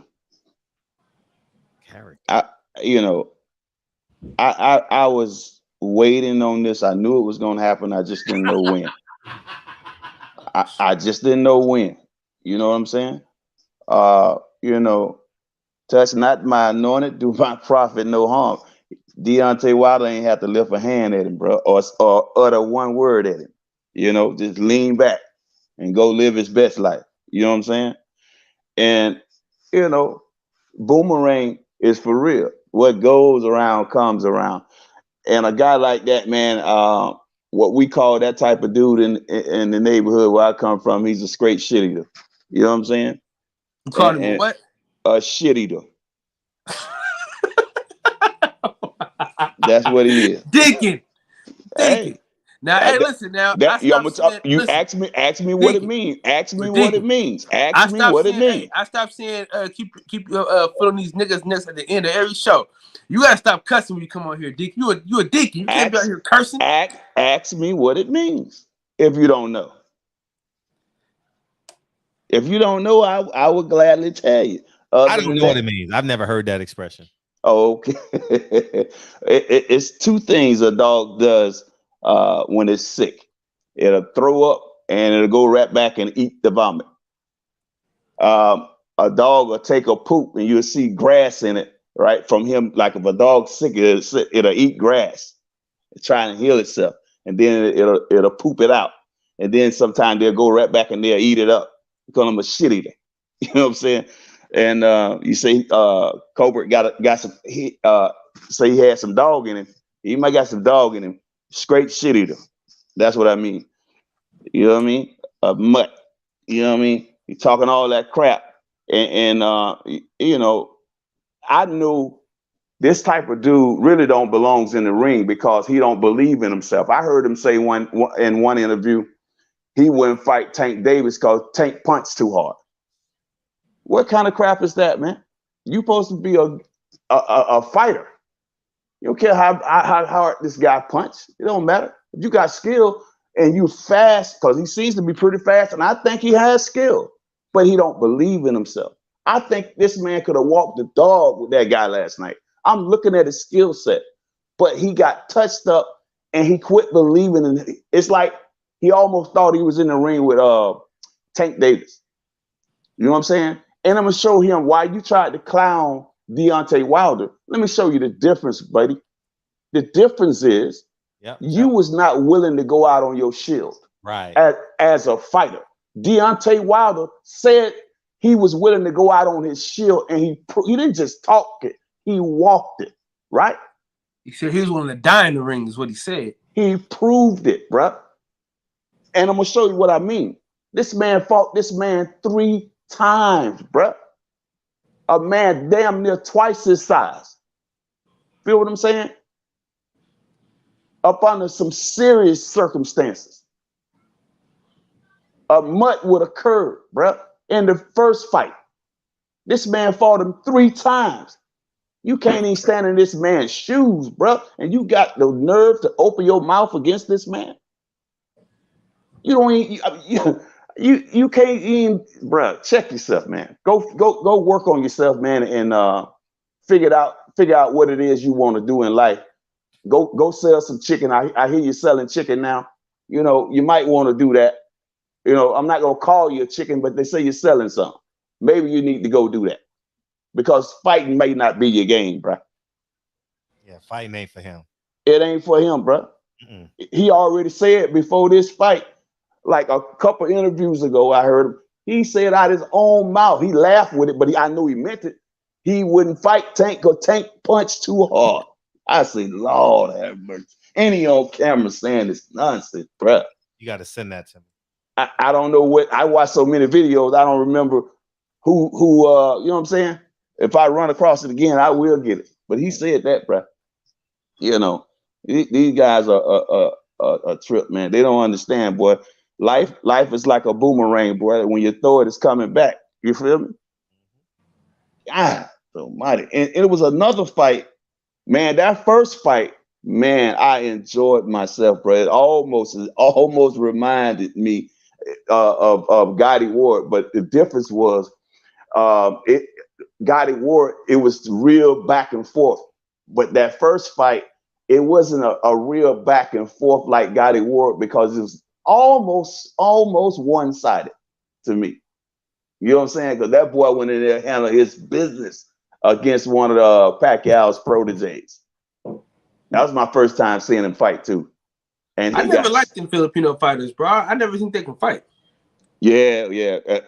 Pacquiao was an anomaly. You know what I'm saying? He was just something different. You know what I'm saying? He's on that juice stuff. Yeah. True that. Yeah. When Floyd called him out on it, he really didn't want to. That's why it took 5 years for him to fight Floyd, because he didn't want to take that test. You know what I'm saying? And Freddie Roach was on camera asking, what if Pacquiao got that in his system?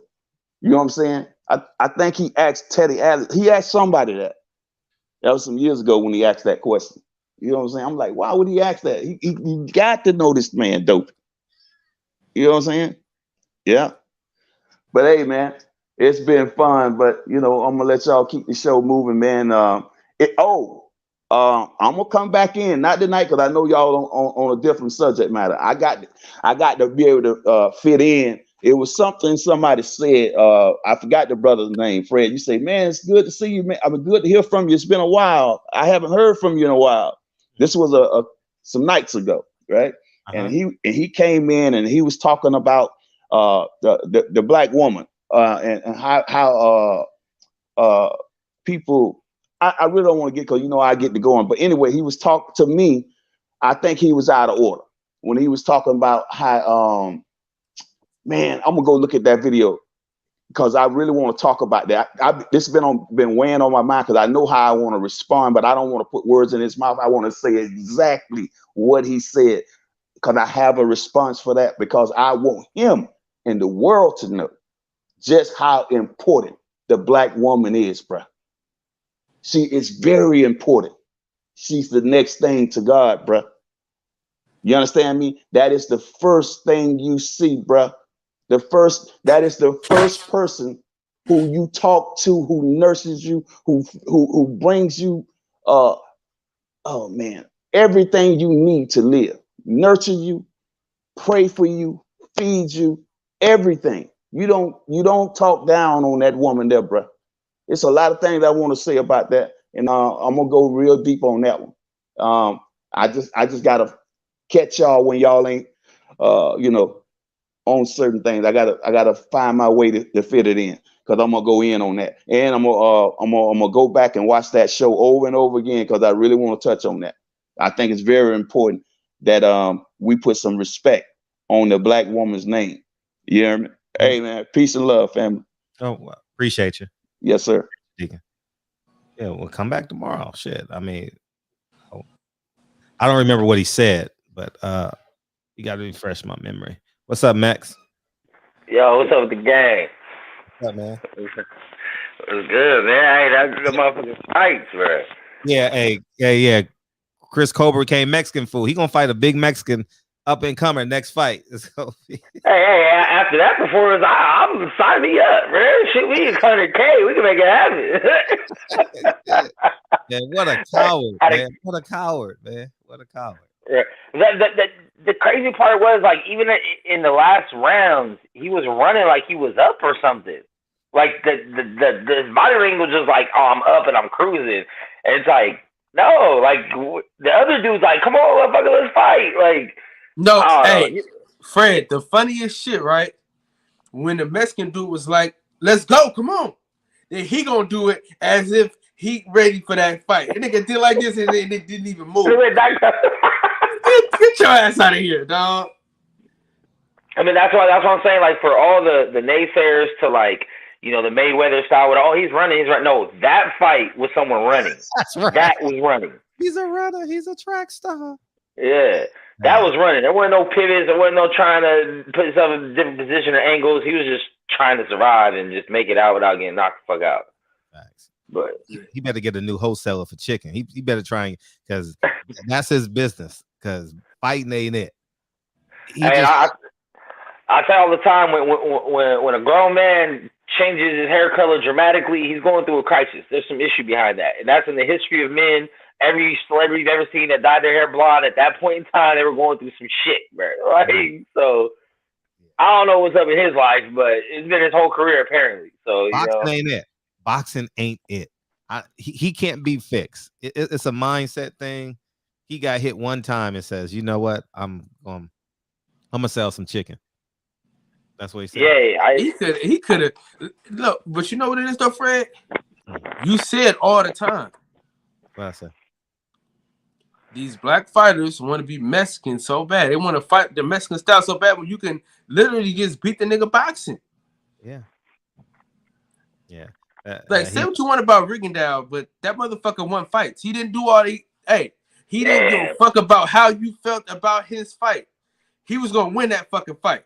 Yeah. Hey, speaking of, it might be time for him to hang him up, man. His last, he just fought too this past week and got, I think, knocked down the 9th or something like that. Got knocked down. Mm-hmm. Yeah, so it might be time for him. Huh? Did he lose the fight? Oh, he lost. Yeah, stoppage. Mm-hmm. Damn. Yeah. Hey, he's not someone that really gets stopped like that. 60 years old. You know he is. Hey, the Cuban birth certificate, he's 19, man. that nigga pushing 65 years old, so it is about time. Rigo's fun, man. It's sad he never got to just do, but that's what happens, man. When we don't fight each other, it should be the other way around, but instead we still chasing the kid in Australia. We're chasing Ryan Garcia, chasing Teofimo Lopez. Y'all just fight each other. Now Chris Colbert is literally irrelevant. Like no one is ever gonna say, "Hey, I'm gonna fight Chris Colbert." It's done. Yeah. It's done. Yeah. Like no one respects him today. Like, and if you are a friend of Chris Colbert and you didn't hold him accountable, like for all these years, you part of the problem too. His corner is part of the problem. His friends that go in the gym with him, his sparring partners that hang out with him, everything, all of them are part of the problem. They saw it. They're enablers. Mm-hmm. Yeah, they saw it. I don't feel bad for him because he didn't want my support. And he showed flashes of like what could happen. Like when he was keeping it in the center of the ring, he was doing good. But then he would just retreat and take himself and put himself in the corner. That's what I wasn't getting. It wasn't the trap or the pivot and try. Like there was nothing behind it other than I'm just gonna go to the corner for like 30 seconds and let you do what you want. Like I didn't understand. You know what he thought? But see, he might beat the guy the next fight. If they fight again, if the dude actually rematch him, he'll beat the guy again because now he knows what to do now. I mean, I'll give him that. He knows what to do. He knows to keep his ass out on the outside and not try to do no dumb shit. Just box. Man. Doesn't dude impose his will though? Like, hell no, man. Because the motherfucker, he came out first round right in front of the motherfucker. He thought he was just gonna mold him down. See, this is the problem, nigga. He didn't watch no footage. He didn't watch. He said he didn't watch no tape on the nigga. That and it showed. Like it literally showed that he didn't watch no film on the nigga because the dude had power. He didn't watch no film on himself. He don't got the power to do that shit. Like, what did he think? He's got 6 knockouts in like how many fights? He don't got the power to run up and just knock someone out. Like, I can understand Tank feeling that way. Like, I'm gonna go in here and knock this dude out. Like, Chris Colbert doesn't have knockout power to be like, you know what? I'm just gonna go and knock this dude out. No big deal. Like, even Teofimo Cambosis, at least Teofimo knocks dudes out. I can understand. Like, I'm gonna try to clean him up. Chris Colbert don't got that. So what did he think he was gonna do? He thought the power was gonna one day just show up last night. Listen, you ain't telling me something that I don't. I'm just telling you what the nigga should have done. And, you know what I mean? The motherfucker, I don't know what he thought. Cuz got knocked down, I think his last fight. So I guess he thought he was gonna do the same shit. I mean, his corner should have threw in the towel, honestly. Like, because Colbert wasn't trying to engage, he wasn't trying to do anything but just survive the round. So as a corner, throw your towel in. Your fighter don't even want to be in there. He didn't get stopped, man. Hey, Max, and you out here spreading false narratives, man. You need to apologize to Rigo, man. You disrespectful, bro. He got dropped. My bad. He got dropped. Yeah, man, watch your goddamn mouth, man. See, you're disrespecting that man like that, man. Hey, G Brown said Chris Colbert was holding on like In Vogue. You got to hold on. And that was a dominant performance by Russell too, but that was some bullshit stoppage too. That was a horrible. I mean, bro was gonna get stopped regardless. Yeah, but let him go down. That's the end. There's 20 seconds left in the fucking come on, man. The ref was trying to help him get to the Ukraine faster, dog. That's all. He was trying to get. He said, "Hey, man, you got some shit going on. Let's get him out." Because he didn't stay for the press conference. He got straight on. Yeah, he went straight out. Fight and went straight back. That motherfucker said he'll drop. He said he'll walk if he got to. You got both Klitschko's and Usyk over there too, holding it down right now. Usyk, they suited up, nigga. They ready. They act. Hey, listen. A nigga like listen, Usyk ain't gonna lose another fight. He ain't gonna lose a fight ever, dog. Listen, a motherfucker that's on top of the world like that and saying, "Nigga, fuck y'all. I'm suiting up and to be a soldier in the fucking army." You can't beat a motherfucker like that, bro. You can't beat a nigga that's like you didn't even have to ask the nigga. Like they didn't say, "Hey, Usyk, what do you think about?" The nigga was like, "All right, here we go. Nigga, I'm suited fully, gun in hand." I'm like, "Oh my god, you can't beat a nigga like that. He's not afraid to die, bro." That nigga said, "Fuck that. I know I'm the champion of the world, like the heavyweight champion of the world, dog. 3 out of the 4 belts. Fuck it. I'm shooting the motherfucker today if I got to." That shit crazy. That's hella normal for him too. Just like fuck, like you know, I see the Klitschko's come out the cut. I haven't heard nothing about the Klitschko's in a couple years, and there they are on the front line, suited up and booted up, like the president's out there. Like them motherfuckers. Oh, they done passed their time, damn near. This motherfucker's in his prime, Mex. That nigga's in his prime. He's a heavyweight champion in his prime. And said, "Fuck it, nigga. I'm about to murder me some niggas. Y'all come over here with that bullshit." You gotta respect it. Like, if you're not a fan of Alexander Usyk, bro, you gotta be. Because that motherfucker said, "I'm gonna put he said I'm gonna put my prime on the line." And fight just that by itself. It don't even matter how you feel about the whole Russia-Ukraine shit. It's just the fact that he's willing to say, fuck it. You know, I'm not doing that shit. I'm gonna tell you right now, that wouldn't be me, bro. Like, there's no way I have the world at my feet and be like, you know what? I was excited for the fucking military. Fuck this shit. Like, hell no. I'm gonna be honest with you, man. America don't love us that much for me to do no shit like that. You know what I'm saying? America don't love me enough for me to even sign the fuck up. You know what I'm saying? Listen, I'm not even getting a line. You know what I'm saying? Like, ain't no fucking way. Maybe the Ukraine treats them niggas nice out there. But America, hell no. You could, nigga, what?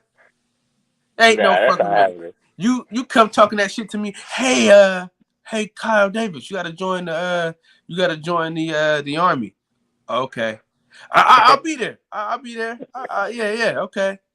I'll be on the 30th of February, man. I'll be there. I'll find the nearest trap house in Oakland, nigga. They ain't coming to Oakland like that. I'm coming to the nearest trap house in Oakland. Hey, let me go on record. Than for America. Fuck that. Let me go on record about Josh Taylor, man. Like, that was a very disappointing performance. You know, I held him in high regard before this fight. But man, like, I didn't even score the fight because I didn't go into it thinking it was a fight I had to score. I thought it was going to be pretty much, you know, a little warm up type thing. But that other dude probably got that, man. He probably got that. But let's say something about Josh Taylor that we can't say about Chris Colbert. After he got knocked down, nigga, what'd he do? Oh, facts. Nigga, listen, I don't give a fuck what y'all talking about, man. Josh Taylor's a fucking dog. Fuck all that other shit. He might have had a bad night. That nigga's a fucking dog, though. You know what I'm saying? That motherfucker's a dog. He's showing you time after time that he's a fucking dog. So one bad performance, I can't say that he's not that top. Look, he has beaten Regis Prograis. Whether you say he won or not, he beat the motherfucker. He beat Ramirez. He beat Postile. You know what I'm saying? The motherfucker has beat people, bro. He beat great fighters. So you can't just say, "Oh, one bad performance and he's fucking garbage." Come on, man. Nah, hell no, man. I mean, part of the reason he probably even got that win was because of the pressure he was putting on after the knockdown. He was going at dude like hard, which is probably why he got some of those rounds, just based on that, the body language between the two of them. I mean, look, listen, man. Andre Ward said the nigga won the fight. I mean, who are y'all niggas? Who am I to say that he did? You know what I mean? Andre Ward said the motherfucker won the fight. It's just one of those things where it's not even supposed to be close. I said that for Fred, dog. I did that for Fred, dog. I did that for Fred. But I mean, if I'm him, I don't rematch. I get out of here alive. Let it be part of my history. A fight no one fucking remembers that was close, and just try to go get big fights. Somebody said Josh Taylor ain't got no dog. Show me the fight. He ain't had no dog in him. Andre Jefferson. Show me the fight. That nigga ain't show you he had no dog in him, nigga. That was a dog fight yesterday, bro. That motherfucker ain't show no quit. He ain't back up and say, "All right, I'm done." And then came forward. He kept coming forward. And the nigga was holding too. the Jack, what's his name? Jack. I don't fucking know his name. Cantrell. Whether he lost or not, nigga, he still has his show dog. What do you man? See, this is what. See, now I know why Fred don't be listening to y'all niggas in the chat. That's why he don't even read y'all shit. See, y'all be on some bullshit. This is why Fred he act like he reading y'all chats and he don't even pay attention. Cause y'all be on some bullshit. See, it's like why Fred. See, man, Fred, I feel you, bro. Now, see, that's why I feel you, bro. These motherfuckers, they want you to they do all this shit, man. You know what I'm saying? See, Fred act like he read y'all comments, but he don't. He read the ones he like. All the other ones, nigga, he bypassed y'all niggas, man. I'm gonna start doing that shit too. Yeah, skin and scan, man. Fuck his home cooking.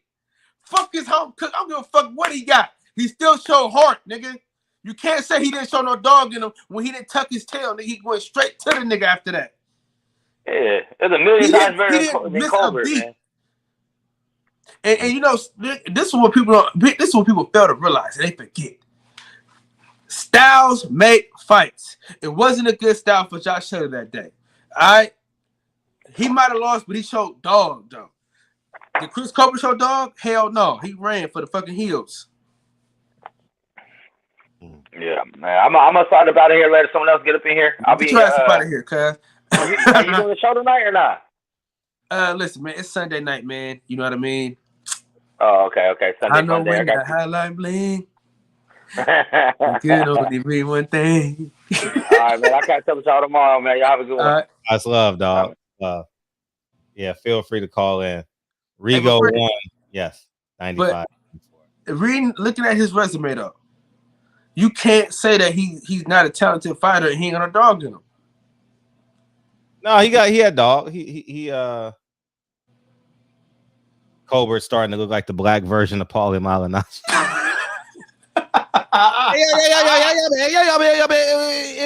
It was his gloves. His gloves were 8 ounces like mine, man. That's why I lost, man. His gloves were 8 ounces like mine, man. Man. I lost because he weighed 147 pounds just like me, man. Just like me, man. That motherfucker sound like he be on that speed ball. He be on that that 8 ball. You know what I mean? And but yeah, man, it's what I was gonna say too is that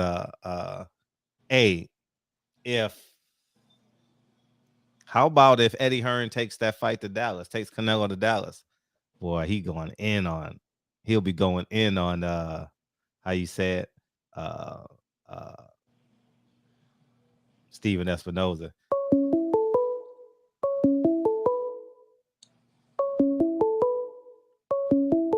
$786. Welcome to the show. You new, huh? No. Okay, go ahead. Real 305. Okay, what's up? What's going on? I had two things, Fred. Okay. The first thing was the Josh Taylor. I was like, did you watch the fight? Yeah, I did watch the Josh Taylor fight. I saw Andre Ward's scorecard, like going into the 12th round. I don't know where the hell he scored that, bro. And bro, I had bread on Josh Taylor. Like I was praying for him to win, and I was like, bro, I couldn't even see it how he won. I'm with you. He got his ass beat, bro. And I was shocked. I was stunned. I couldn't even believe it, honestly. Like I really thought he was gonna go out. Like I thought he was gonna get knocked out, like cold.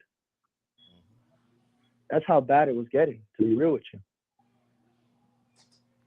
And then on the other one with what rounds did you give Josh Taylor, if any? What round? I mean, bro, honestly, I felt like ESPN was like trying to set it up for him to win. Like with the way they were like saying, like I feel like they always do that, where they always like try and like fuck with your mind and like. No, fuck what they talking about. What rounds did you give him, if any? Well, rounds I give him probably the last couple rounds, just because of his aggression. How many rounds is that? 2, 3? I could say maybe from like after he got dropped, he could have probably won all those rounds. What round he get dropped in? I think the 8th round. How many rounds is in a fight? 6, 7. No, obviously 12. But from that time, it was probably 5, 6 rounds left. And then wherever the judges scored it, because I honestly tuned in at the start of the. So do you think he won any of the early rounds? From the second round on, I was honestly driving, so I honestly have no idea, but I was watching him getting pieced up, and I was getting nervous, honestly. Wait. So you say you was driving when you watching the fight? I was driving home from a game. Okay. So I was honestly nervous, bro. Like I was like, bro, it was a big lay. Like, I mean, honestly, I had him in a parlay, but like, bro, it was like, I mean, bro, minus 1,800 favorite. You just don't even expect that. Right. You don't even expect that guy to get K, like almost knocked the fuck out type shit. Like he almost got KO'd. What about? Did you watch? Remember Mike Tyson fought Buster Douglas? Bro, I'm 22, bro. No, I'm just saying, you heard about it, right? You heard how big of an underdog Buster Douglas was? Yeah, I heard, but like, bro, this is still shocking. Like, this is crazy. I wouldn't say it's as crazy as the Kambosos one, because like I kind of had a feeling he'd win. But like, this is just ridiculously crazy. And like the people in the UK are going crazy about it. They can't even believe like the judges allowed this. I mean, honestly, bro, like it's like I heard what you were saying earlier. You gotta honestly beat the champ to take the belt from him. And I didn't feel like this guy really like beat him at the end. Like he was kind of coasting, and he really didn't like take it to him. Like if he would have took it to him, I felt like he could have honestly got him out of there. Yeah, but he didn't know. That's what I'm saying to y'all. You gotta listen. When you knock somebody down and they get right back up and they take the fight to you, like you said, when he knocked him down, you said Josh Taylor pretty much won every round after that. So you gotta think. So you gotta think. They only gave Josh Taylor the fight by a round. They only gave him the fight by a round. Right. So it's not like it was a wide margin on the scorecards. He only beat him by one round. And if y'all notice that one of the judges gave the fight to the other guy. So y'all crying and complaining. It was a split decision by 1 point. It was not like they gave him the fight by a wide margin. Dude, like what I'm telling y'all is you have to beat the champion no matter what. Whether I like the guy or not, you have to beat the guy. You have to show dominance. That's what I said about the Gary Russell fight. You gotta beat the champion. It's gotta be no doubt in our minds that you beat him, because at the end of the day, they're the A side. So you have to do that anyway. So I don't understand why people are so surprised about a motherfucker at home getting a decision. And it's not like the fight was, y'all act like he got his ass totally handed to him. When you just said clearly that from when he got knocked down on, he was on the dude's ass. And from my perspective, the guy didn't win a round from that time on, in my opinion. So you can't say that the nigga just did all this shit, because at the end of the day, he did a lot of holding too. So it wasn't like the motherfucker was just beating Josh Taylor up and Josh Taylor was just sitting there like taking an ass whooping. Come on, man. Give me a fucking break. Now I can see if he really just beat the dog shit out of Josh Taylor. Like, you got more of an argument saying Richard's program beat him than this motherfucker. Yeah, this dude, he came close. Players fuck up too. We all slip up. But at the end of the day, he won the fight by a round. And I think he did. So I could be tripping all you want to. I don't give a fuck. That's my opinion. You know what I'm saying? So fuck you. I agree with you. The other one I wanted to talk about, and honestly, I didn't even know the fight was happening. What's this guy's name again? The one that we're mainly talking about? I don't know. I don't think he has a name. His name is Grape Kool-Aid. Nah, for real. What's his name? I want Chris Colbert. Electric I'm Blue. Because he's always in Miami down here, and like I see him at the clubs, and like always hanging out with my boys and stuff that I know that sell sneakers and stuff. So like, did he think he made it? Like, I'm confused. Oh yeah, he's bigger than Brooklyn. Like I see him down here, like always hanging out with like the big people down here, and I'm just like so confused. I'm like I barely even knew him, and I'm like not even like the big boxers even hang out with these people. Delusions of grandeur. That's what he has. Delusions of grandeur. He thinks he's bigger than what he is. And why do you think they didn't rob the other guy? Because they did that same shit to the other guy in Minnesota. No, it was hell no. You can't because it's the same company. What was that, brother? Same company. It's the same company. You can't do it twice. They already used that card already. They can't do it twice. And bro, this honestly, was I can do that shit over and over and over again. People are still gonna keep watching, bro. It happens all the time. Avenue. But see, Chris Colbert got his ass whipped a little too much. You know what I'm saying? Like he got his ass whipped a little too much. Like watch it. So like when I saw the highlights, I couldn't. When they say he lost completely, when I saw Mike Commander say like, I saw the scorecard. They said he didn't even win a round. I was like, there's no way. There's no way. This has to be a joke. Listen, my homeboy was there. He said it looked worse in person than it did. It looked worse live than it did on TV. I said, God damn, because it looked fucked up on TV. So just imagine. He said it looked way worse. He said it looked way worse. I see the text message, Fred. The motherfucker said it looked way worse live. I said, God damn. I believe you. And then this is the last thing I want to get off on. I was like, I agree with y'all about Canelo not being a dog, but like I don't really fuck with Canelo because I don't really fuck with people using steroids and cheating. But I gotta give him credit, bro. This is the only guy I know that's honestly fighting everybody. I mean, it's not like he's fighting like obviously the one guy I want him to fight the most is Benavidez because I think Benavidez could honestly beat him. But I mean, bro, I gotta give him respect for fighting Bivol, and then I don't really give a fuck about the Golovkin fight, but it's still a big fight, bro. All these other guys are fighting fucking handpicked guys that don't really these guys are 10-1 favorites, and they're not really exciting fights. Right. So like I don't know if you guys think the same thing about him because like I know you guys don't like Canelo, and I honestly don't fuck with him either. But like I gotta give the guy respect when it's earned. Well, yeah, I would have respected him if he'd have fought Benavidez. Fuck everybody else. Fuck Charlo. You know what I mean? Fuck Bivol. If he would have fought Arthur Beterbiev and or Benavidez, then I could say, all right, cool, I'll take that. But come on, man, he taking the lesser of the people, man. Hey, but he's at least doing it. These other guys are just fighting straight bums in reality. Yeah, because they whole career is trying to get to Canelo Alvarez, and once they think they can get him, he says, hell no, you ain't fighting me. Go fight somebody else. See, because Jamal Charlo thought he had Canelo. They offered the most money. They thought he was gonna get it. Canelo said, nah, no sir, I'm gonna fight Bivol. Because I think why Canelo doesn't fight Benavidez because he doesn't have a belt, and we obviously know why he doesn't have a belt. It's because they fucking took that shit from him for that bullshit cocaine stuff. But I mean, you think they're just trying to like not have him fight Benavidez at all? Well, he lost the belt twice. Everybody knows that's the guy that will really give him the best shot. Benavidez lost the belt twice. Yeah, twice on the scale and once for the cocaine issues. Wait, the second time, correct? The first time it was the cocaine. The second time was the weight, right? Yeah, that was some bullshit, man. During COVID, yeah. Because and the reason why that was some bullshit, though, Fred, because that was the first fight after COVID. Remember that? It was.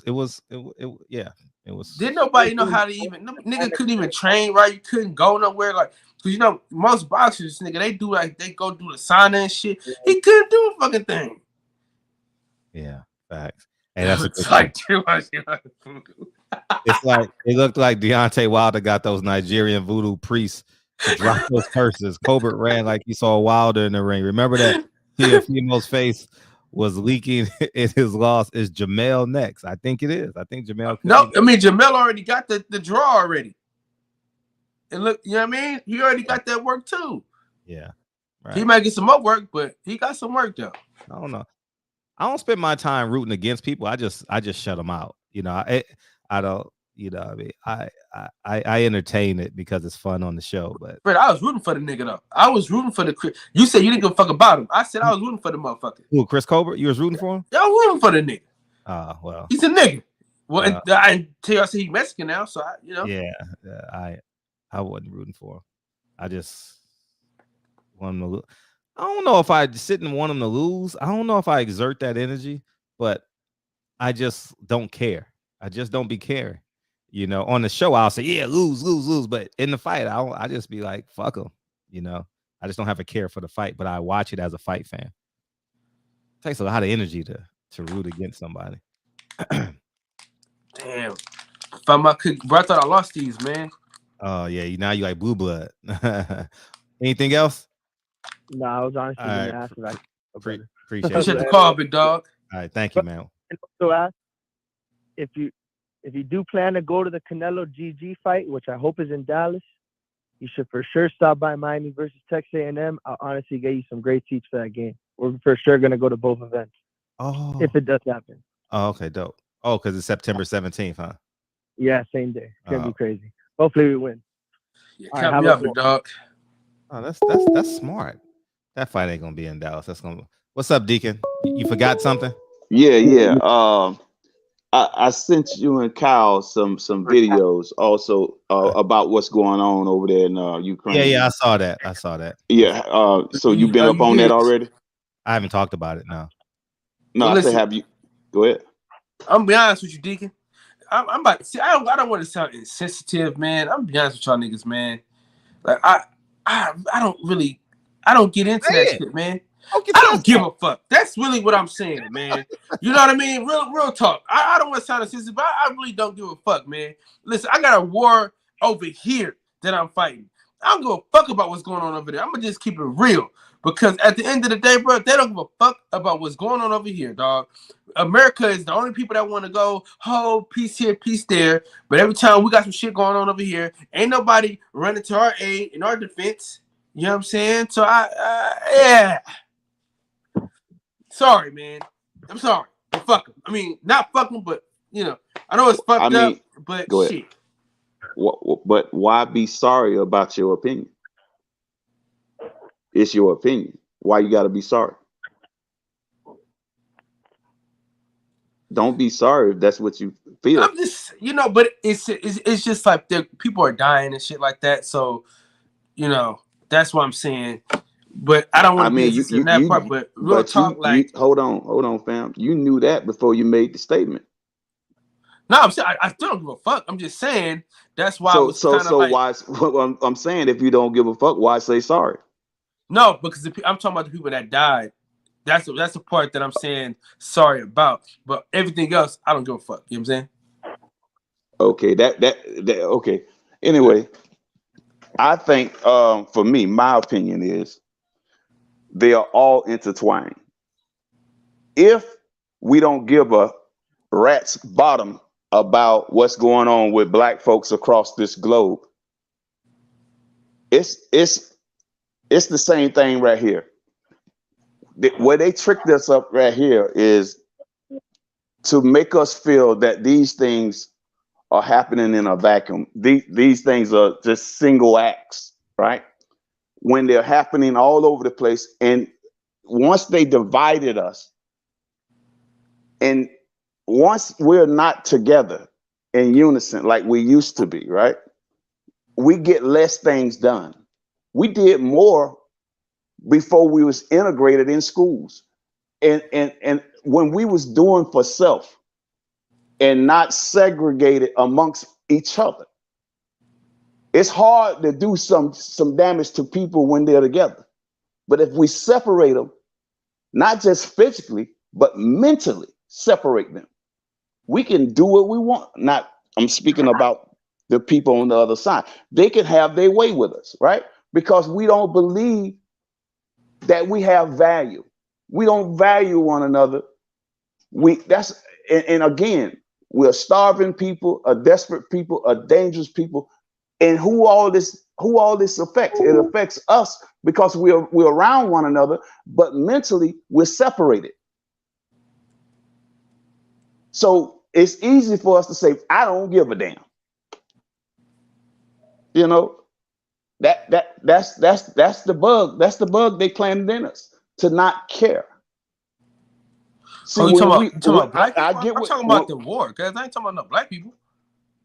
That's what evidently you're not paying attention to what I sent you. No, I didn't, nigga. No. Listen, what I'm saying, Deacon. I'm not talking about the video. That's why I really don't give a fuck about them. Okay, what did I send you? What did I send you, Kyle? You sent me the video how they was blocking the black people from getting on the bus. I saw that already. Okay, the mistreatment of black folks all over the globe is an issue for me. It comes right back home. It comes right back home. That's why the police can kill us in the streets, because we feel like, well, that ain't me. That ain't my people.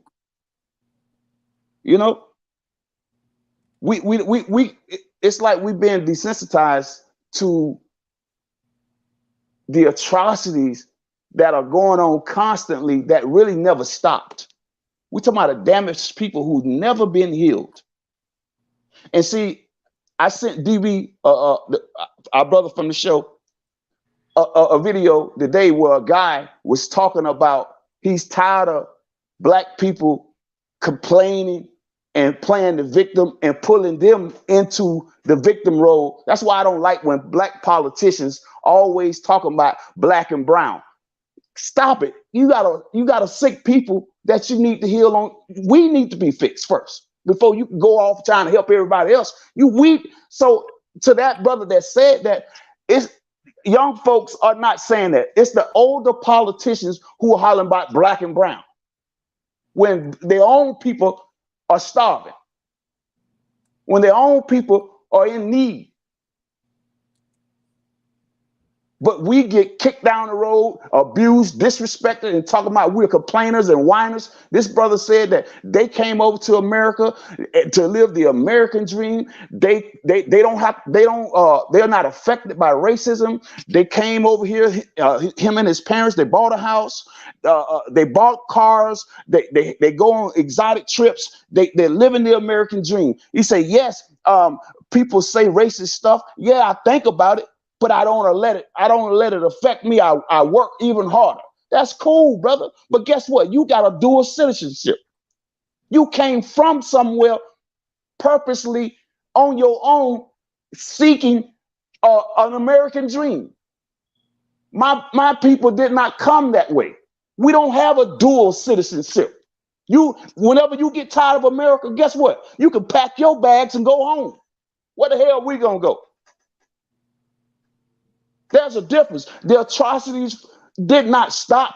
We're still living amongst our oppressors who brought us here 400 damn years ago, and we're still in this mess. And you come here talking like that about people who built this country, who have been slaughtered in this country, slaved, raped, mutilated,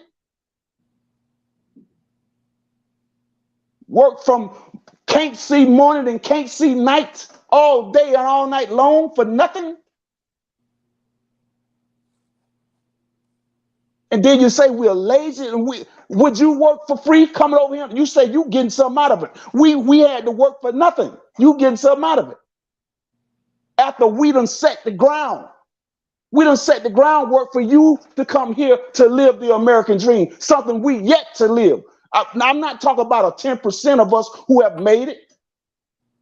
Because if all of us don't make it, it don't mean a damn.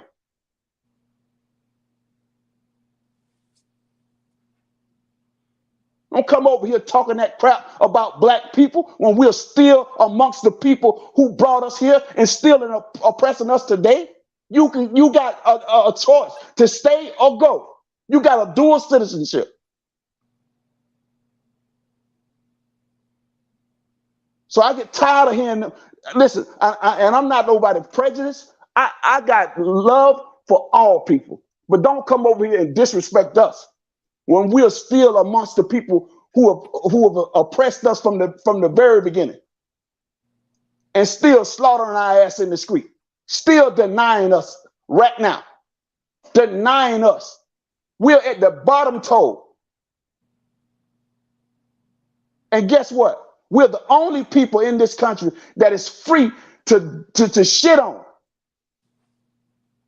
And it's okay. It's fashionable to disrespect black people. And guess what? Our own people do it. They get to sit on a beautiful couch and do it. Guess what? Because they want that check cut. And nobody else does that to their own race but us. So I'm sick of us doing it to us too. Because we are allowed to sit on a nice, beautiful couch and sit on TV and talk down on black people. You help holding us down. You the modern day house nigga.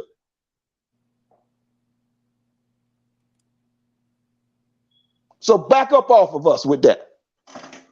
I care about my people. And I live and die for it, bruh. Any day it's time to do it, I live and die for it. And I meant that. All right, man. I love y'all, bro. Get back in here another time. Appreciate you. Peace. Peace. Yeah, I'll give my perspective on that. I sat back and I says, now we learn the value of a man like Malcolm X. You know, Malcolm X was just he was that important. He wanted to unify. And then we got to go back to understand there's 54 countries in Africa and they're not unified. And because they're not unified, you get Africans in Ukraine, you get Africans in Paris, you get Africans all across Europe. So it all stems back to us. How much do we value ourselves? I believe we lean too much on the help. We don't need help. Frederick doesn't need help. Frederick doesn't need nothing, need outside forces to protect his family, you know. And the list goes on and on. We got a caller on. What's up, Al? What up, Freddie, man? How y'all feeling, man? Hey, what's up? Man, Deacon just went in, man. I heard him, man, but you know, I was just calling because of that. You know, I've been listening to the show for about 30 minutes, and I heard some interesting things, man. But I wanted to speak on Chris Colbert, man. You know, I hope that brother, you know, learned from his lesson. But he was walking the road that, you know, it was coming to that, you know, and I see that same sentiment is shared amongst these new generation of boxers, man. You know, it's quite easily now to beat these guys, man. I see guys that's up and coming, you know, and I can quickly identify them and be like, you know, especially if I get a chance to talk to them, man. So if it's any young boxers out there that's listening, any upcoming guys, man, stop buying into this hype train that they pushing. And, you know, I see trainers pushing it, promoters pushing it, and boxers are buying into it, man. And I heard the brother, the boxing section, say something about it earlier. He said he called it the A side and the B side. It was crazy. I was just in the gym this week, and I was speaking to some brothers about that. I told him, I said, man, stop buying into that A side, B side shit, man, because once a guy figure he coming into the fight and he the B side, he mentally already start preparing to lose. And like I tell cats like this, man, if you truly in shape and you've been putting in the work in the gym, and you not just offering lip service, and you actually got skills, it shouldn't be another man your size, your weight, with two fists that should be able to deal with you, or that should be able to come in the fight and call you the B-side. Nigga, it ain't no such thing as a B-side if I'm in shape and I'm fighting a man that's my size. Nigga, it ain't no such thing as me being no B-side. See, so cats need to stop buying into that A-side, B-side shit. And a lot of times when they start feeling like they the A-side, they thinking they gonna be hand-fed somebody, man. It ain't, you shouldn't even be preparing like that, man. I don't underestimate people. You know, just my life experiences has taught me, man, don't underestimate nobody, man. I've been in too many life or death situations, so I'm definitely not underestimating nobody. And then when you get in that ring, man, it's life or death. It's really that simple. It's life or death. So if your people telling you the A side, you better train like you the B side. And if somebody telling you the B side, you should mentally be prepared. Like, nigga, I'm not even buying that. I'm not buying that narrative. I'm the A side. So, you know, what he experienced was something that he was walking. You know, he was paving the road that was just about to land him in that trouble anyway. You know, hopefully the dude. I personally like the young brother, but hopefully he learned from that and you know he make the proper adjustments that's necessary to you know rebound from this, man. But you know it's just, man, it's crazy, man. Even now when you go to Mexico, man, a lot of cats they go over there and build up their record, and you know that's a good thing if you're staying busy. But now even in Mexico, man, they out there. This what they doing now. them promoters out there is trying to build their market up. So they not trying to get they selling more tickets at higher prices, and they bringing guys out there to fight because they got network deals, and they paying guys to come over there to fight that have a name and have a following behind them. So they feeding them guys to guys who regularly coming over there, or coaches who bringing guys over there, or promoters who bringing guys over there that's telling them they the A side. But they feeding them to guys who actually have amateur pedigree and sponsors behind them and money behind them. And they feeding guys, you know, to them prospects on the idea that they just, you know, just regular Mexico fighters, you know, taxi cab drivers. But they actually not. What about it? Oh yeah, throw that away. Yeah, they actually not B-side fighters. They actually guys who got money behind them, and they actually tough guys. They got experience. They got a whole lot of amateur experience.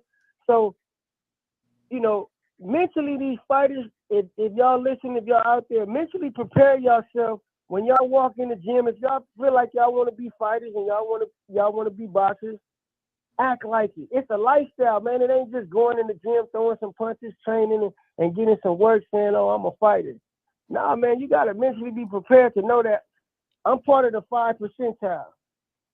You know, I'm the cream of the crop. And I'm not going to just do it by way of lip service. I'm not promoting myself by way of lip service. Your best promotion is done when nobody's watching you. This is a very lonely sport. If you haven't mastered the lonely part of this game, which is running in miles, doing that work when nobody watching you, when nobody giving you no praise, when nobody's kissing your ass, when nobody's pumping your head up with the hype. Stop believing the hype. Just go do the work and be badass. That's the only way that's going to get you to the top of this game. And train to knock motherfuckers out. Because you don't have to leave it to no judge. Train to go 12 hard rounds and do it efficiently and effectively and get motherfuckers up out of there so you can have 6 to 12 fights every year while you coming up as a prospect. But, you know, who am I, Freddie? You know, they got these guys who you know, I see it a lot, man. I respect the art of boxing. I don't necessarily respect this game of boxing we see today. You know, it's ran down, it's watered down, man, and it's just, you know, it's a use and abuse type of game, man. And I'm personally getting disgusted with it, man. How guys is being used like cattle. But if you don't take your career into your own hands and be smart enough to make decisions that your team got to respect, the promoters, your trainer, your manager, then you're going to sadly be used. But that's all I wanted to say, Freddie, man. I appreciate the time, man. I appreciate you coming in. Thank you. All right, bro. I appreciate you, Take care. Yep. Well, definitely. Hey, Kyle. Kyle. What's that rapper name from Houston we interviewed? Or you wasn't there yet, but we interviewed. He owned all the property and stuff. He sold hair. He had the pool hall. He had the bar next door. What was his name out of Houston? I'm trying to get his name. Was it a rapper? Yeah, it was a rapper we interviewed. He's from the Lil Flip crew. I thought it was Lil Flip. No, it was Lil Flip with Ananda Lewis. But there was another rapper. I can't think of his name. He has a water company out here in LA. You know? Mm-hmm. Do y'all remember him? Anyway, by the means, Champion Hearts says a lot of us were already here. Only 3% of black slaves were brought He here. said some thug. Somebody said some thug. What's his name? Somebody said some thug. We have Hell no. It couldn't have been some thug.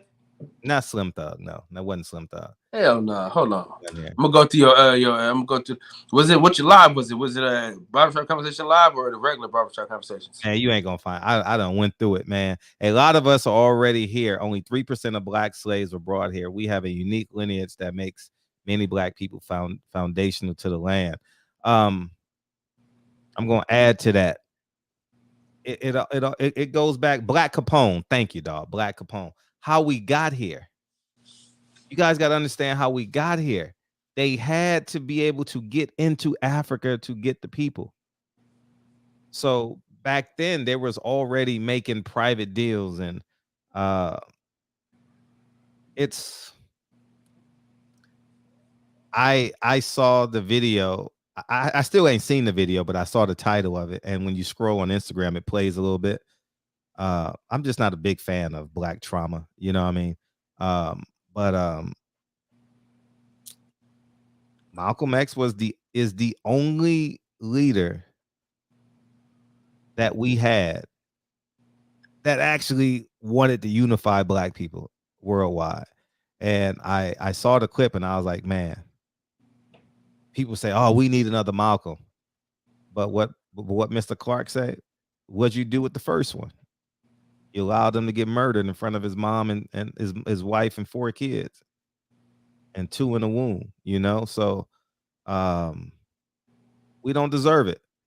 And then we complain about gentrification. We had 100 years to secure South Central LA. What we did though, Fred? What we do? Sold crack, smoked crack. Yeah. Said fuck the kids. Yeah. And right. Inglewood's been an incorporated city since 1908. People in Inglewood are complaining about gentrification. How are we complaining? We had 100-year head start. You know, there's duality in my answer too. Now I'm not sitting here and saying that there was no systemic issues, but Malcolm X says it. We're not outnumbered. We are out organized, and this is a great example of it. Black people are in the Ukraine because they left Africa, and 54 countries. Africa is the only country and is the only continent in the world that has, was it gold, diamonds, and oil. It's the only country, you know, gold, diamond, and oil. It's the only continent that has all 3, I believe. And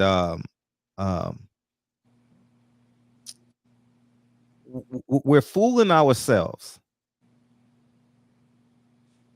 We're fooling ourselves to think that in 2022, the white man is in control of black people. I understand the situations in which we were born in. I get all of that. I understand it. I grasp it. I believe any black person in America that has 46 chromosomes, that has, you know, that's normal. I shouldn't say normal, but you get what the point. Has the ability,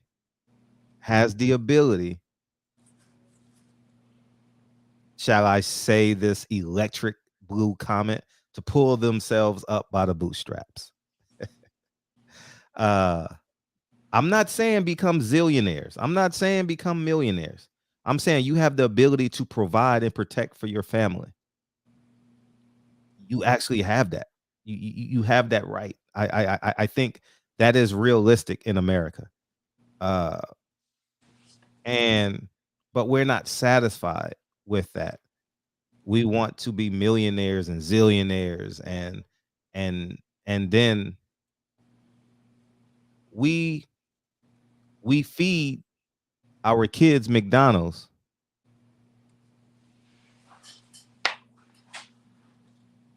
and feed the owner of Gucci $800 at a time. Make that make sense.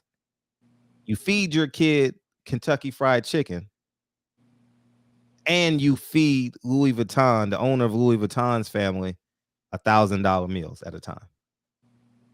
You feed your kids $7 meals, and you feed Louis Vuitton's family $1,000 meals. So when we take accountability, we can literally cut systemic oppression in this country by a percentage that's never been done before.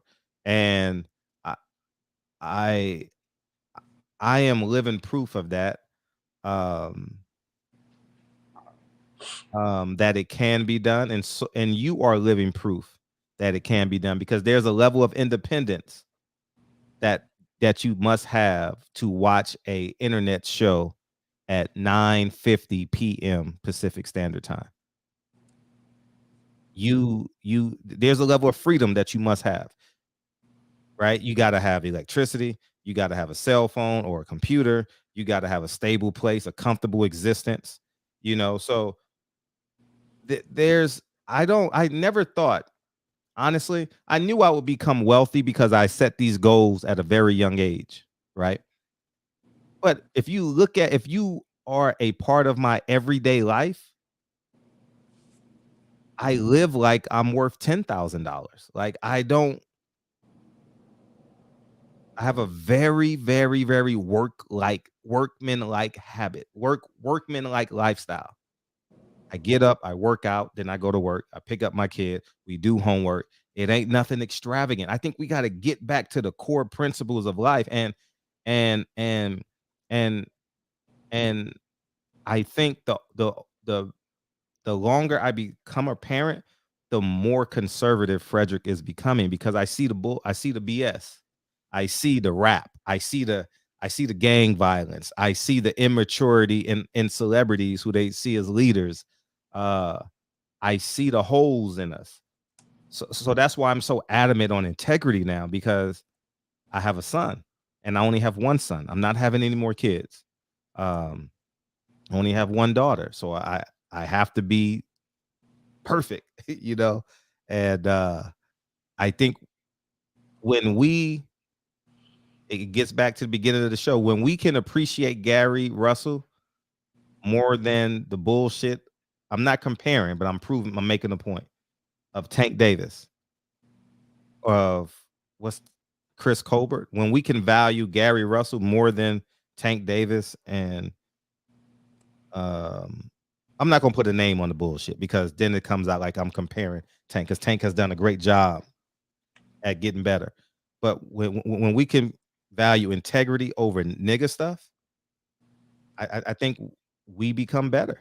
But I got a great story for you too after you finish. Yeah, thank you. But it's just incredibly important that we get back to the integrity point. Stop chasing these lifestyles. It's the integrity that is within the home. It's the character that is within the home. And I think I'm doing an extraordinary job at instilling that in my kids.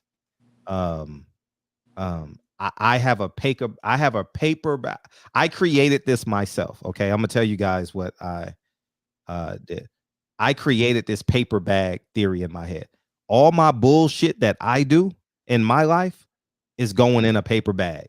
I'm not gonna brag about it on social media. I'm not gonna come in here and we joke. This is a show, but I'll go so far, But it goes in a paper bag. Fred won't be promoting bullshit. You know what I mean? Even though I do bullshit, even though, I am human, but I'm not going to glorify it. I'm not going to glorify having threesomes, getting drunk, smoking weed, sniffing lines. I'm not going to do it. Whether I choose to do it, it's going to be in a paper bag, period. And every time you see Frederick publicly, I'm going to shake your hand, look you in the eye, and you're going to say, man, he's so corny. Yeah, I am. But to sum up what I just said, we have enough. We have enough to take care of ourselves. And if we take care of ourselves,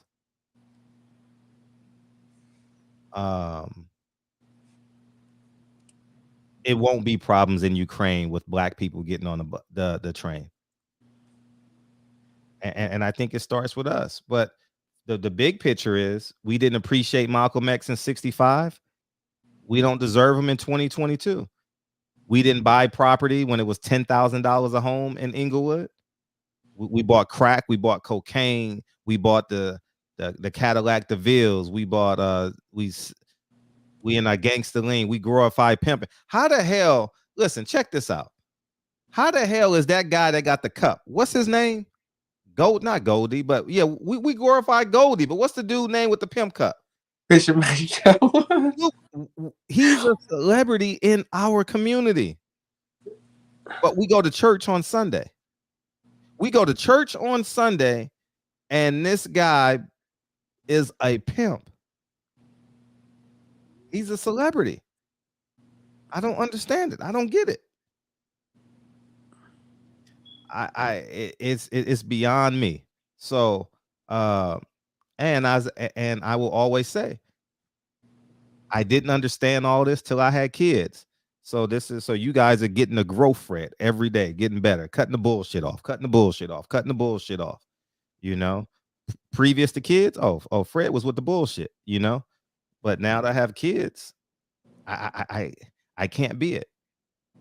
You know, thank you, Kev. I just right. Perfect. Yeah. Yeah, right. Bishop Don Juan, all the motherfuckers, man. That is a great picture, Kev. I think about the bullshit that's in my closet. I don't want people to make those mistakes.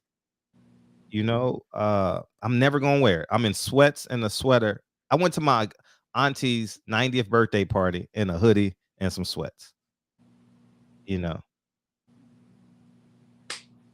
and that's just it, man. It don't sum up who I am, but I choose the life of comfort at this point. I choose the life of family. You know, I have like when I say I have absolute freedom in my life, Dre can't tell me no, my kids can't tell me no, my sister, my mom, no one can tell Fred no what to do. But I want to be a great father. That's a priority to me. Like, if I want to sleep with 5 different women, if I want to go buy a Bentley and travel the world, I can do all of these things. But I choose to be a father. I think that takes precedent. I chose to have a child. My kids didn't choose to be here. And there's a level of accountability that I must have. I can't spend, even though I can afford it. Frederick cannot spend $1,000 on a belt anymore for the rest of his life. I can't do it because I know the compound interest on that $1,000. I'm too wise now. I know better, so I must do better. I'm never buying another Gucci belt again, not because it's just a Boy Scout, Boy Cot, or any of that stuff. It's because I'm accountable to that $600 for the belt now. I still have them, but I'm not buying nothing new anymore. So I think once we understand this, when you understand you're making people richer than you are by the dumb decisions you make, and you know, I look at us and I'm optimistic. You know, you have moments of like, yeah, and then you have moments and then you cut on the internet and you see Jim Jones complaining that he's about to spend $27,000 in Gucci. That shit. That shit got on my fucking nerves, man. Yeah, that was bad. That's like Jamel Charlo. I spend $10,000 in the store. Leave, man. Leave. But then listen, didn't leave to go to a black-owned business. They went to Louis Vuitton. Oh, he did? I didn't even know that. I didn't even know that part of the story. But who are you talking about? Jim Jones? Yeah. Oh, yeah. So I understand all of this. And then these rappers are lying. When I say these rappers are lying, They kids go to private school, y'all. They live in Yonkers. They don't live in they live in the Hamptons. They live in Beverly Hills. They live in Agora Hills. This is LA. They don't live in South Central LA and rapping about killing bang bang. I'm from the projects, man. I smell piss I rapped in the piss in the hallways all day and whatever they said, whatever the rapper said, you know.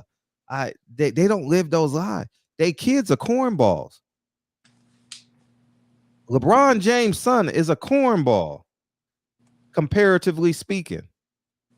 He goes home and FaceTimes his friends and plays PlayStation 5 all day in probably the biggest house in his neighborhood. He ain't. LeBron James' son has no struggles outside of what he creates. He ain't bang, bang, shoot him up. I guarantee you, LeBron James' son ain't listening to that fucking cuss him out hip hop on his Bluetooth radios in the house. I guarantee you that. LeBron ain't having that. He may listen to it in the locker room and stuff like that, but LeBron James' son is a cornball. So when these rappers and these athletes talk about the hood, the struggle, they ain't nowhere near the hood. They ain't nowhere near the struggle. I guarantee you that, because I use my, through yourself, you know others, right? And we went house shopping today, and it's nowhere near South Central Los Angeles. It's nowhere near it. I don't want my kids walking past liquor store, graffiti, church, prostitute, gangbanger, pimp, hustler, whatever. I don't want my child to it. I don't want that, you know. And it's just, you know, I just think that we have enough. We have enough. And the older I get, the more conservative I get. So next year, I'm going to be even more conservative, because now I got to rein in my son a little bit more. I got to rein him in a little bit more. His kids are having more of an impact on him than I am. His teachers is more influential than I am. His basketball coach is more influential than I am. So I'm going to be more conservative next year. God forbid when he get to high school, how conservative I'm going to be when he get it. Shit. Nah, nigga, we going camping this weekend. We ain't staying in the city this week. I'm taking you camping. We gonna learn how to shoot these guns, and I'm telling you, it's a every second job. It's a every millisecond job when you have a child. I want to listen to rap every day. Sometimes I wake up and I want to listen to Future March Madness. That shit get me hype. That's a song, you play it instantly, Fred gets hype. I can't play it in the house. My son has never heard a Future song ever in his life. I can't play it. I want to when I get up in the morning. I be sore as hell from my workout yesterday, and I need that little 0.5% to get me going. Get me going. I can't play March Madness in the house. I want to play it every fucking morning. I'm not lying. I want to listen to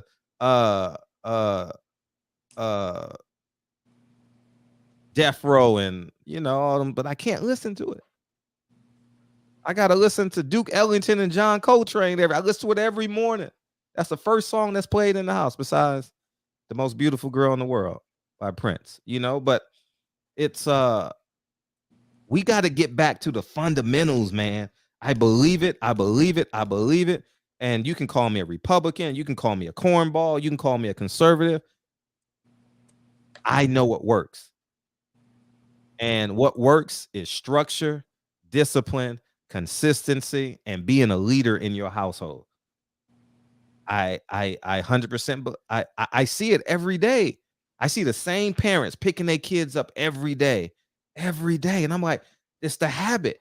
And then the kids start looking for you through the gate, and you never want your child to say, "Where were you?"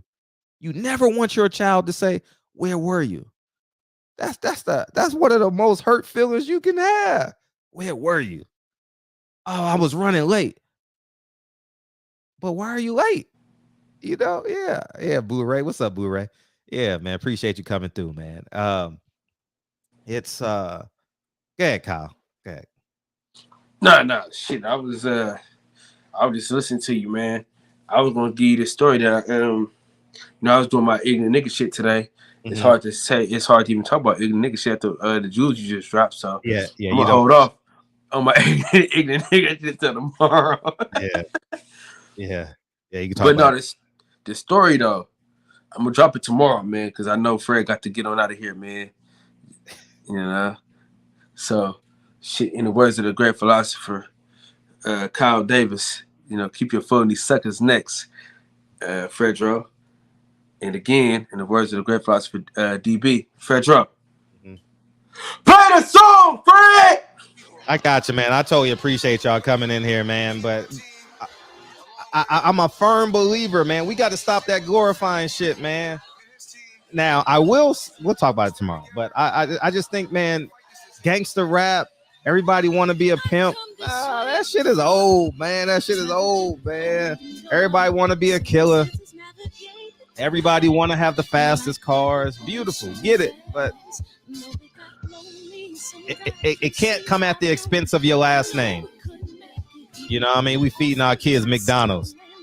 But we feeding the Louis Vuitton family $1,000 meals at a time. Man, what the hell we doing? You'll never see Fred in the Louis Vuitton store buying something. If I'm there, I'm trying to convince my friend not to go there. Fuck that. I'm not. I have no desire to go to Beverly Hills anymore. None of that shit. Nah, I have no desire. Not one bit. Appreciate you, Rose. Appreciate you, Wendell, Brent Jones, Brother Cole, Buzz, Scorpion, Brent Jones, Brother Cole, Narco Hamp. What's up, man? TV, Blu-ray, Wendell, Manuel.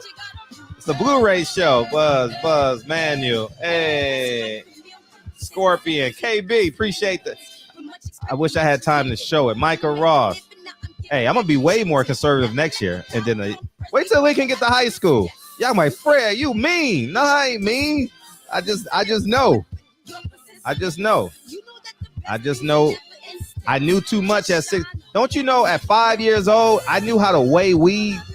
I was flipping food stamps at 5 years old, y'all. 4 years old, Fred was at the corner store flipping food stamps. Man, I knew too much. I knew too much, dog. I knew way too much, man. You know what I mean? Yeah, Bishop Don Juan. What's up, Ben Him J? Appreciate you coming through.